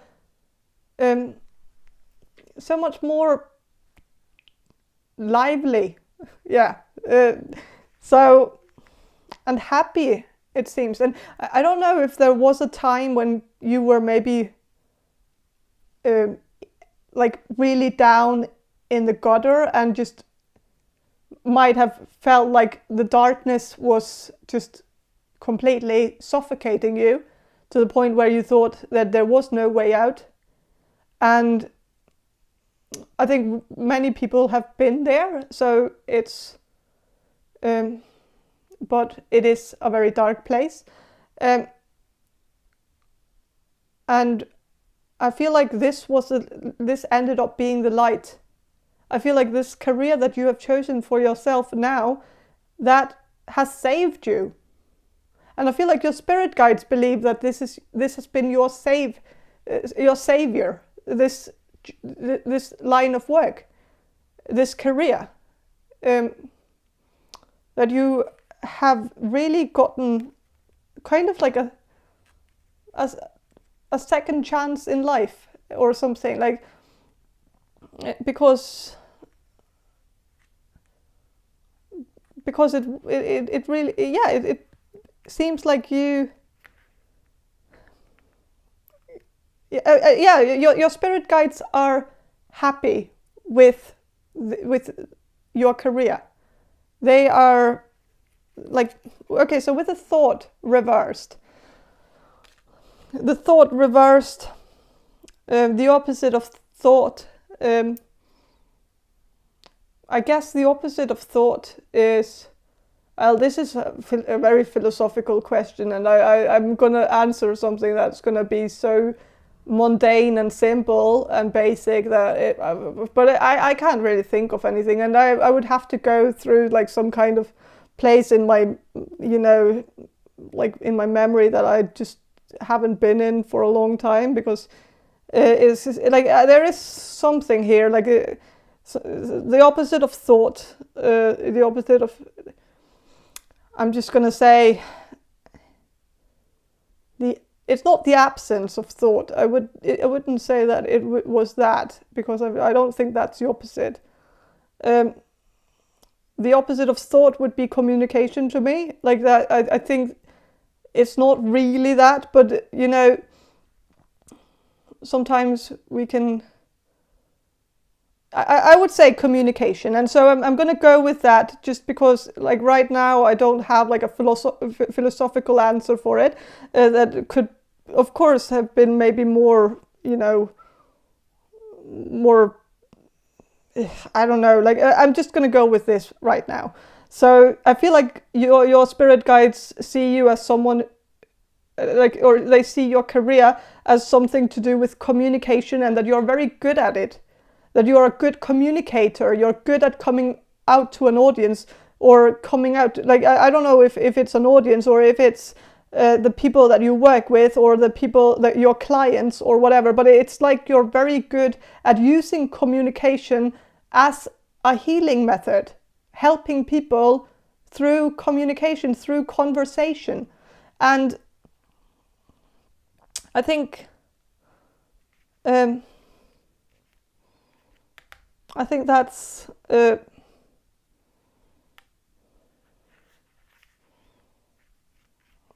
yeah.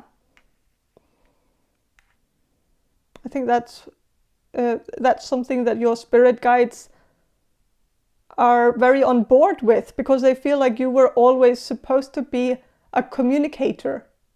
You were always supposed to use communication for good. Use it in a way to help people, to use your experience and talk to people about what you've been through and help people find their way in life through conversation.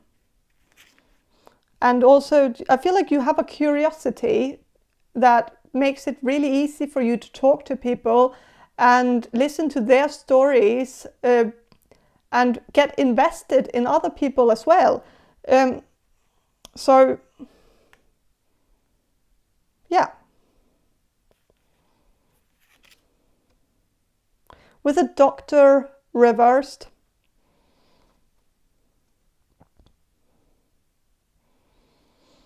what they think of your career, and it's a doctor reversed.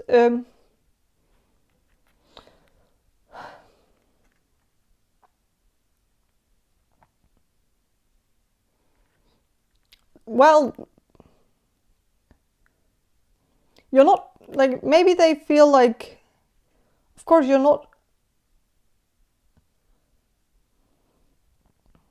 getting a PhD maybe in the line of work that you have chosen, and maybe they feel like you could have gotten a PhD if you wanted to, because you have the mind for it. But it wouldn't make you, like, I feel like it wouldn't actually be, like, I feel like you are at the right place right now. You are on the right path, and so they might just be acknowledging that this is not a PhD, but at least this is the work that where you can help the most people, where you can contribute the most to the world and give a piece of yourself to others. And so it's still very important work. I don't know why this card is coming through. I'm just, I'm trying to figure it out. You might see something different from this card. Feel free to read whatever you like. It's reversed, so feel free to look at the card and see if you can see something different, or something that might be in regards to your situation. So with a merchant here, you are okay. So your spirit guides, they see you as someone who's good at. You're good at selling things. You're good at selling something. You're good at trading. You have a business sense. So that's just what I'm getting at, is that you have a good business sense, and so this is really helpful in your career. And your spirit guides, they see you as someone who could have done, like, you could have chosen anything, because with your sense of business, you would always succeed with it, because you're very good at the business part of it, like making sure that it's make sure that the marketing and the branding and stuff like that is being taken care of. And maybe you're also very good at accounting and like bookkeeping and stuff like that, which are very good qualities in any line of work. So yeah, But I think that's all I have for you. Group number 4, I hope this reading was helpful, and have a great day, and bye. Hello, group number 5, you chose the Tarot of a Moon Garden tarot deck. And I'm going to start with some channeling, and then I'm going to shuffle the cards for you. So I'm going to do the channeling now. So Spirit, can you connect to group number 5's spirit guides and ask them what they think of group number 5's career? So what do they think of group number 5's career?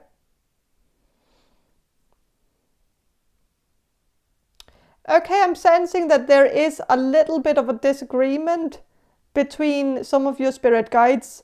There seems to be, well, the majority of your spirit guides, it's not that there are so many of them that but it seems like there could be like 5 or 6 spirit guides here. And I'm sensing that that one of them is maybe someone that you actually knew when you were younger. And so this person was probably a family member of yours, and you probably had a lot to do with this person, and you had probably a very good relationship with this person.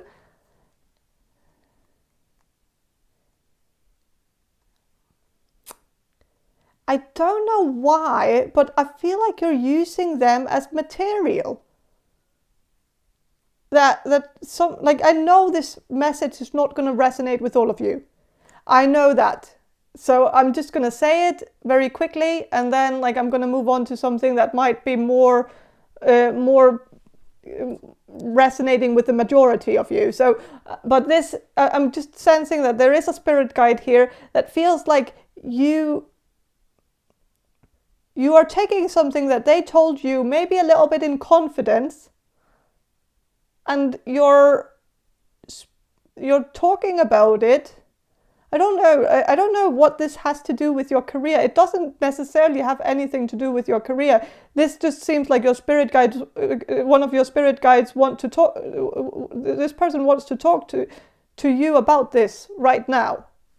Just either it's because you are writing something, or you, I don't know if you're a playwright, or if you are a comedian, or if you have a YouTube channel where you share some of your thoughts or some of your stories or something. I don't know what this is. Or if it's just you talking to your family about these things and maybe misquoting this person, or I don't know, but it seems like this person feels like you're not really sharing the story the way that it was supposed, or maybe it wasn't even supposed to be shared. And I'm not saying, I know this is not going to resonate with so many of you, but it's just that this person feels like it wouldn't hurt if you honored their legacy a little bit by maybe not sharing their dirty laundry with the world on the internet, or on some kind of platform where, of course, this person was probably a character, like a great character, like someone who was really funny. And so maybe there was a lot of material that this person gave you because this person had a lot of funny things to say, but it might be taken a little bit out of context. And maybe this person never actually meant for it to be used on a grander scale where it's being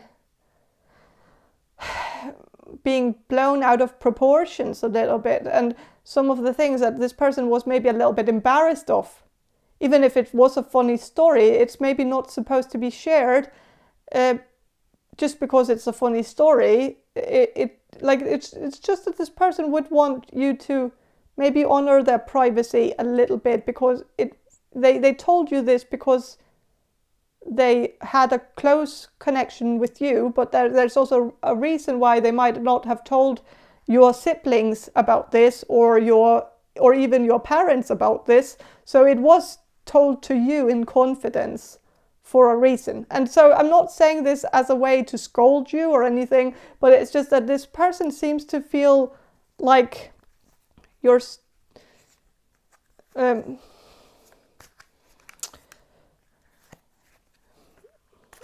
like you're first of all stealing their material, which I don't even know why that is an issue, because what is this person going to use it for now? Like, now it's useless unless you're the only one who can actually make something out of this, because you're the only one who knows. And so I feel like it like you can't say that you're like, you can't, like, why is it a problem to steal materials from someone who isn't going to use it anymore because they're dead? Like that, you know, it feels like it is maybe a moral gray area that I understand why it's an issue, but and that it's maybe dancing on their grave, but it's also like it feels like you're not really using it for anything other than a few laughs, and that it's not that big of a deal.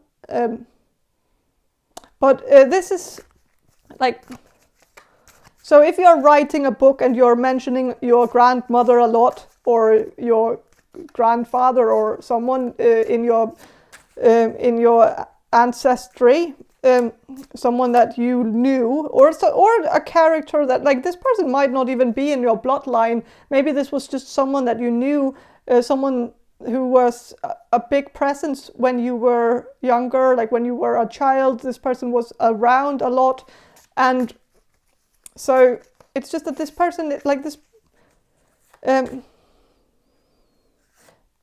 this person's story, like, you might feel like it's actually your duty to tell this person's story because nobody else is going to do it, and you are the only one who knows everything. So maybe you feel like that is your duty as a relative to this person, but for whatever reason, this person feels like their private story is not supposed to be shared with the world. That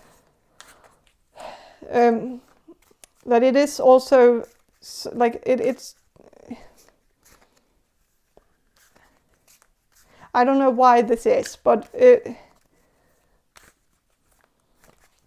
other than that, I feel like your spirit guides are happy with your career. They don't seem to have a problem with anything you do, other than this one thing where you have maybe just shared a story about something that your grandmother or grandfather did that seemed completely, you know,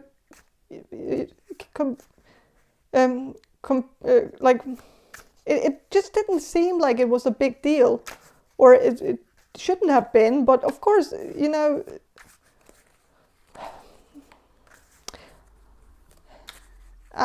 I'm going to move on, because I said I was going to do this quickly, and now I've been using like 8 minutes talking about it. So I'm going to move on, and you know, I'm going to do a little bit more channeling, because this was coming through so strongly that nothing else was really coming through other than that. So I'm going to ask again. So what do group number 5 spirit guides think of group number 5's career?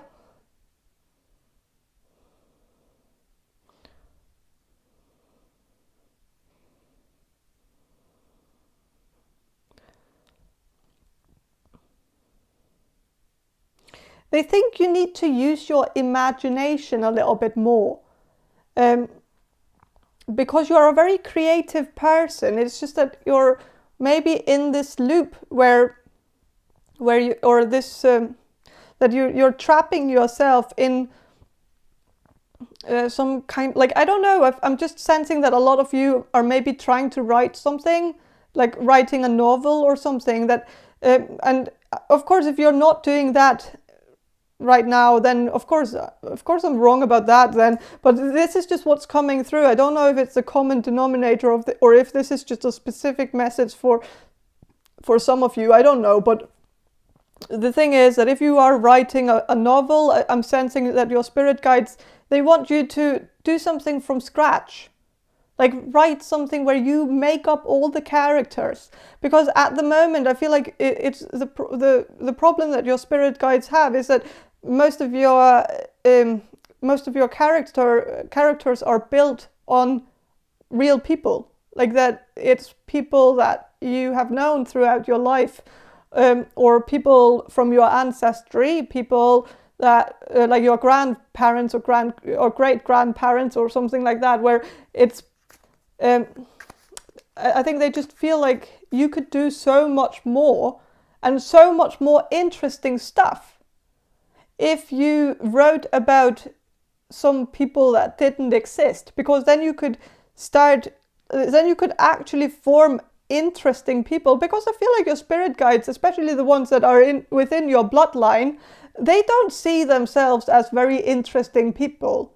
And well, they were very funny, but sometimes funny people don't realize that they're hilarious. Like they are just that. Like it's just something they are. They aren't trying to be that. They just either happen to be that, or they do it very effortlessly, where they don't really take credit for it. So the thing is that they want you to try something that is more fictional, something that is more fantasy based, where you can decide. And I think you would have a lot of fun with this as well if you took the liberty to just, or not the liberty, because you have the liberty already. The liberty would have been if you wrote about people that are dead, that can't really take control over the story. But if you talk about people where you just make them up, and you can do that because you're a very funny person and you're someone who has a great imagination, you're just not using it because maybe you feel like other people are more funny to write about. But you could make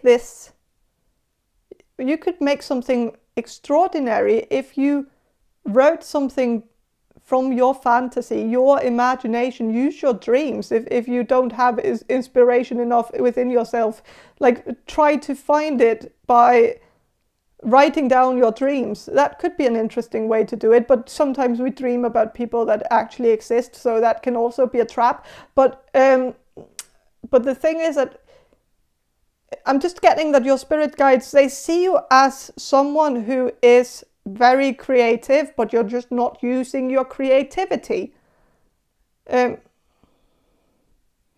You're writing about real life events. You're writing about social realism. You're writing about things that actually happen to people that you actually know. And this is not, like, this is a gray area, I think. And it can hurt people, and it can also end up maybe being boring, because sometimes real people are more boring than the people that we make up. Because we have peculiar minds that can come up with something extremely interesting if we just set our mind to it, if we just sit down and just take this freedom. We have freedom to just write something that's like a little bit crazy. And you could write something that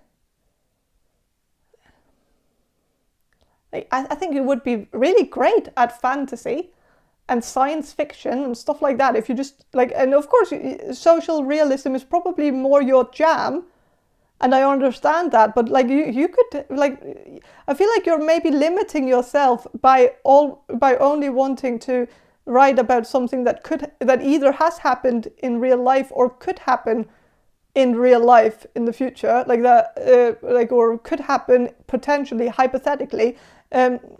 Of course, something that could happen in the future, that's interesting too, because that's then we are bordering to science fiction and kind of talking about something that would actually be interesting too. But I just feel like keeping it too much within what could be because I said before, I don't want to repeat myself too many times, but people are boring. I'm boring. Like if people wrote a book about me, that would be the most boring book in the world. And I wouldn't want that, because, you know, write something about someone that is extraordinary, like someone who's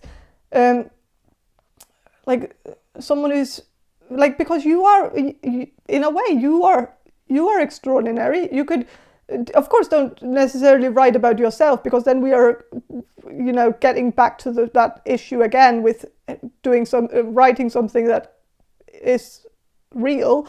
But take your sense of humor, write something original with it, and I feel like you would get more by doing that. You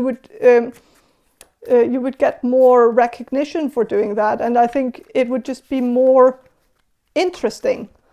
Of course, again, I know that a lot of you probably don't write, so this might have something to do with something else, but I feel like the message here is be original, be creative, use your imagination, and don't let your career be, or maybe don't be too realistic with your career as well. That maybe you're being too pessimistic because you're too focused on being realistic, that you don't dream of something a little bit bigger for yourself.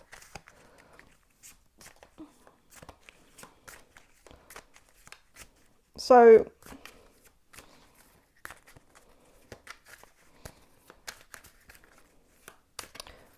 but I feel like with that spirit guide who has had some notes for you, some critical feedback for you about this person feeling like they were being exposed by you, or like that you were planning on exposing them, maybe. I don't even know if you are, but if you have been writing something where they were a part of it, then maybe. But this person wouldn't actually mind, this is coming through right now, that this person wouldn't mind if you wrote about them, but if you just left out the thing, like all the things that could be recognized, that you just make it a different person, you know, make it a different person with a different name, different occupation, different look, different try to make everything that can be traced back to them,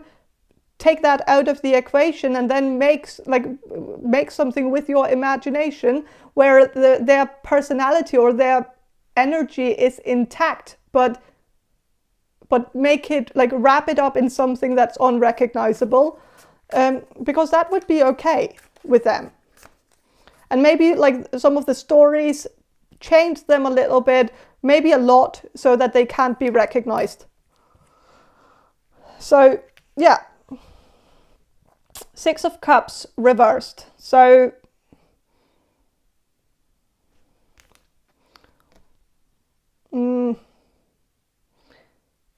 yeah, this is, I think you are,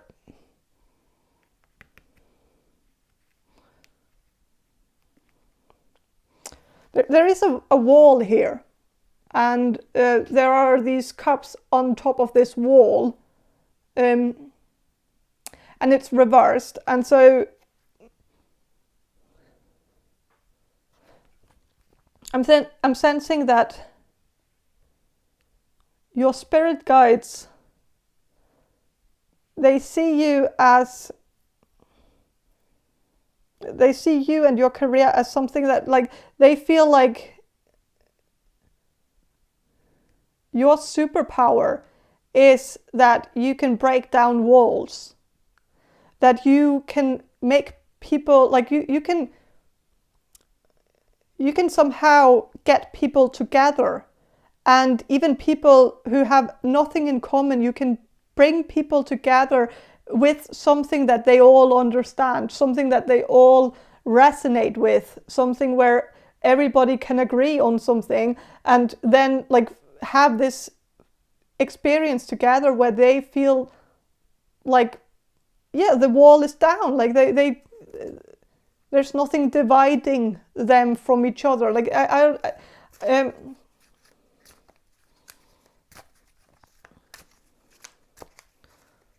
and you're also good at just using. I feel like you have a very good social awareness. I think you're good at understanding people. I think you're also very curious as a person, and I think you're very interested in hearing people's stories, which is also why I feel like you know all the stories of your grandparents and your great-grandparents. It's because you have been listening and you have been interested.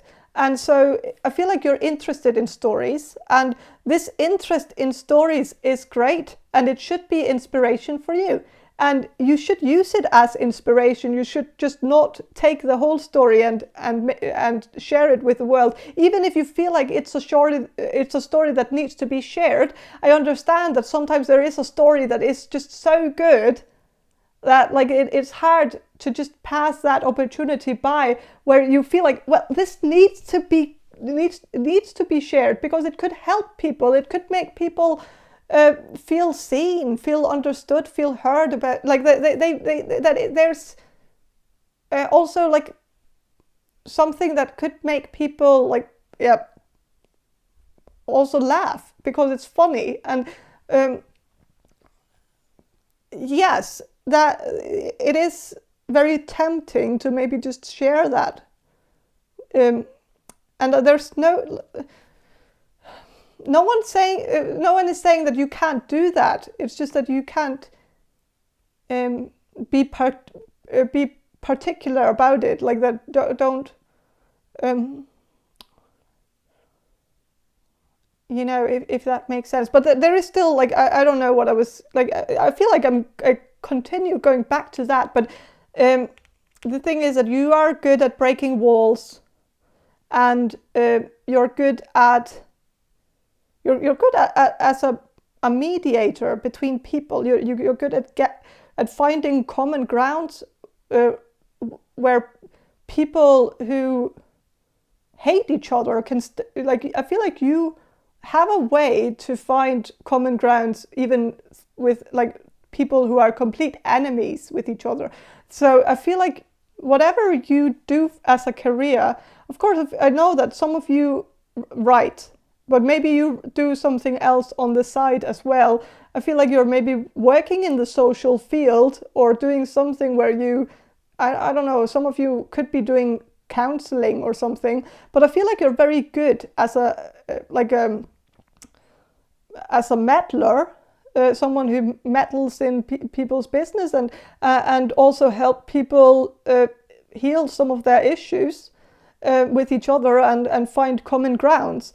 And this is like, I feel like you've always been a very good people person and been very good at seeing right through people and see who they are on a soul level, on a core level. And this is your superpower as well. And your spirit guides, they really want you to know that you're very good at this. You're a good social worker, or like you're a good networker as well. Like you're good at connecting with people, and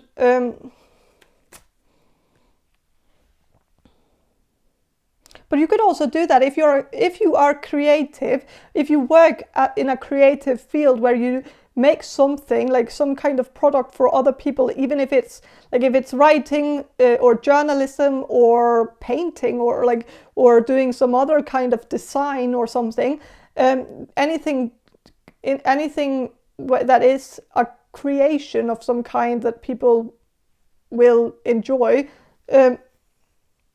I think you're good at breaking down that wall, like between you and the audience, so that you feel so they feel connected to you, so they feel like you're speaking directly to them, so they feel seen by you and feel like you're giving them a special experience, and that it's a very personal experience for them. So yeah.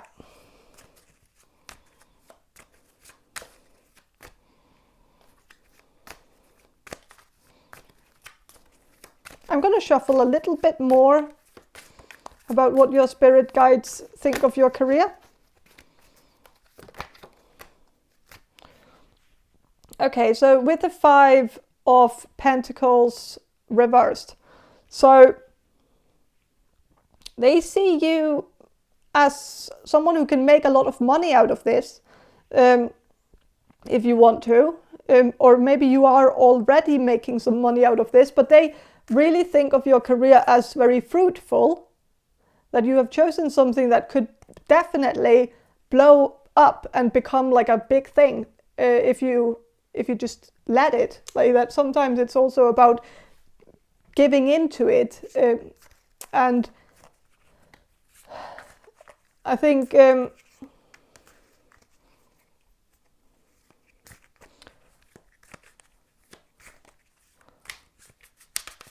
yeah.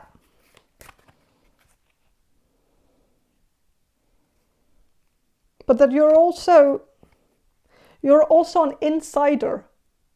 You see things very clearly from the inside, and you're someone who has some inside knowledge about something that makes you very relatable, because you relate to the people inside. Like if you come from a small country, then your relatability could be that you have a very good grasp on your audience within your country, but maybe also outside your country. But it could also be an inside knowledge within your niche, where you have a good grasp on your niche.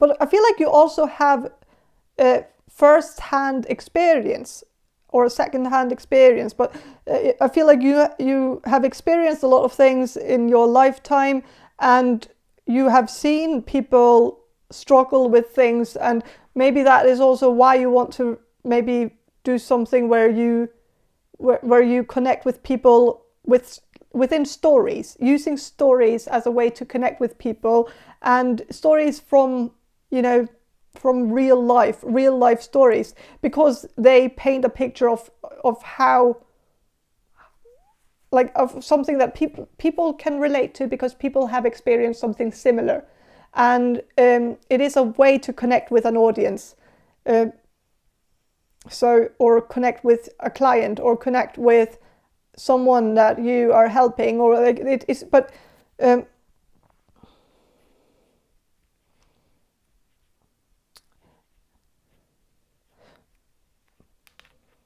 make sure it's your, like, if you use your own story, that's okay. If you use someone else's story, ask for permission first. If you use the story of someone who is dead, ask permission from the people close to this person, or the closest relatives. If you are one of the closest relatives, ask yourself if this is in their best interest, in terms of course they don't have an interest anymore because they are not here, but the thing is that, is this honoring their memory? Like if your mother had a gambling problem, or like, and then passed away, or I don't know, like if something like that, I know it's not that's just an example, but would she have wanted to be exposed as a gambler? Would that have been in her, in the honor of her memory? Even if it tells a lot about you, of course it's hard to make like it's hard to make an autobiography if you are constantly thinking about not stepping on anybody's toes. But the thing is that you would end up stepping on somebody's toes. It can't be, like, you can't really you can't not do that. So the thing is that you could just make it fiction, and stop and don't make it an autobiography, but just make up different people, different scenarios, but keep the essence of it, you know, so that people can't trace it back to the real person that it's based on. So yeah.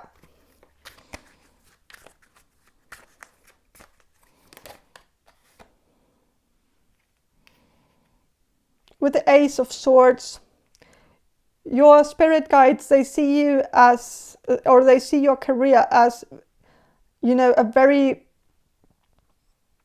this is about writing, it's about communication, it's about, like, you are a very good communicator, you're good at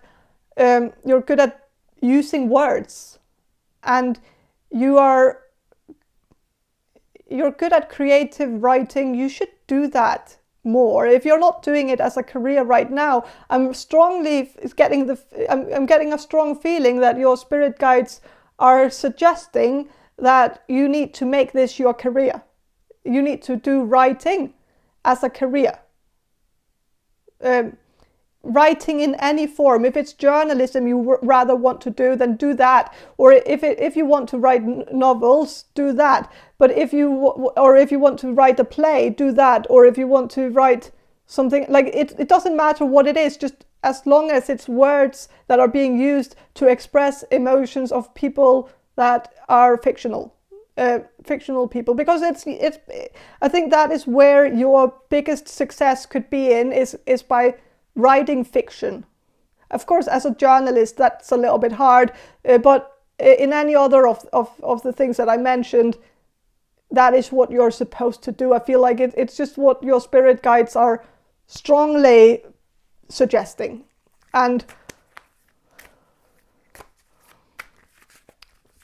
if you're doing something completely different as a career right now, it's not that they are diminishing it, it's not that they are talking it down, it's just that they feel like this is more exciting, this other path where you are, like, where you use words creatively. So yeah, I'm gonna shuffle some of these archetype cards just to get a little bit more information about what your spirit guides think of your career. Messiah. Okay, interesting. So it says serving humanity with humility. So you're supposed to serve humanity, but you're supposed to do it with humility. Be humble. Don't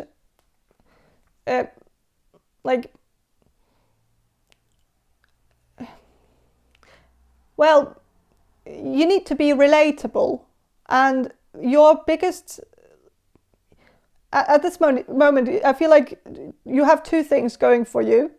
You have a lot of things going for you, but these are the two things that are being emphasized, and that is that you are funny as hell. You are very funny. And the second thing is your relatability. You're really relatable, and you're very good at relating to other people and writing in a way where people are like, people resonate with it. People know exactly what emotion you're describing. They can feel it in their own body if you express it. Like they know what you're talking about, and you should use the relatability. But also if you write fiction, because you can write fiction and be relatable at the same time. You just have to write characters that are relatable, and I think you are a strong enough writer to do that. It's easy for you if you just do it. Like if you just sit in front of your computer and just do it, because this would come naturally to you. You just have to get to that place in your brain where you use your imagination in a funny, playful way, where you play with it. And you also play with the freedom that you get, and see it as a way to, expand on your craft instead of seeing it as something that is narrowing it down just because you feel like you don't have the liberty to talk or to write about the people that were very interesting to you growing up. Like that even though they made a lot of funny jokes and you could use those jokes, but you could also come up with your own jokes, and you would feel less, you would have less of a bad conscience if you used your own material, if you just wrote your own jokes, because you can do that easily. You just have to, get into it.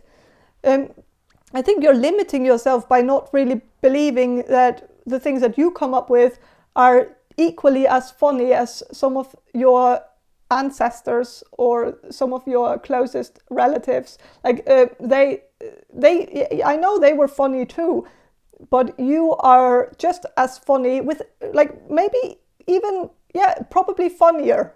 So it's just about, but remember to be humble as well. So even though, but have the confidence to do this, but also remember to be humble. Don't be too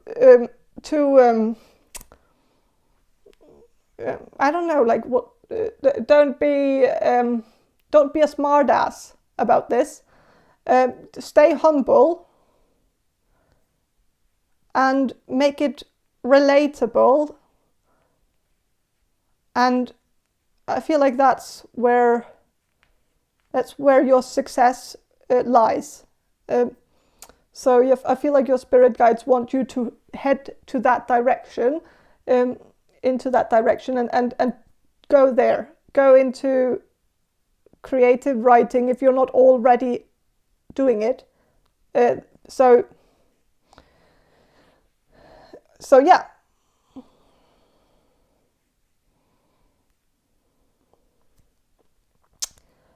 I don't know if that's all I have for you. I feel like your spirit guides, they are rooting for you. They think what you're doing is funny as hell. You're brilliant. You're original, and this is the originality. You just have to trust in your own originality, that it's actually great. So yeah, but I feel like you fumble a little bit with believing in it, believing that you are good enough with your own material. And I know that all of it is basically your own material, but I feel like sometimes you feel like you have to replicate someone from real life, or impersonate someone that you know in order to make it funny, because you find that person to be funnier than you find yourself. But that's the ringer here, like that you don't find yourself to be that funny, and that's the same thing with your relatives or your ancestors or your grandmother, who might be one of your biggest role models or something. But they also thought they were, they didn't consider themselves to be that funny. They just thought of themselves as, kind of average, or maybe a little bit more than average, but not that much. And you might feel that way too. And it's just that just means that you are the same way as them, and that you should just believe that you are special, but be humble as well. But you are extraordinary and humble. So just do that. Do go into creative writing, and do your, like, if you are doing something else as a career right now, do that too. Obviously, if you feel like this is I feel like you're also good at what you also do. Like if you're a social worker or a counselor or a therapist or something on the side, do that, because you're a very good people person, and you're very good socially, and you're good at healing people. So keep doing that. But this is the thing that is gonna put you on the map. It's writing. So yeah, I think that's all I have for you, group number 5. I hope this reading was helpful, and have a great day, and bye.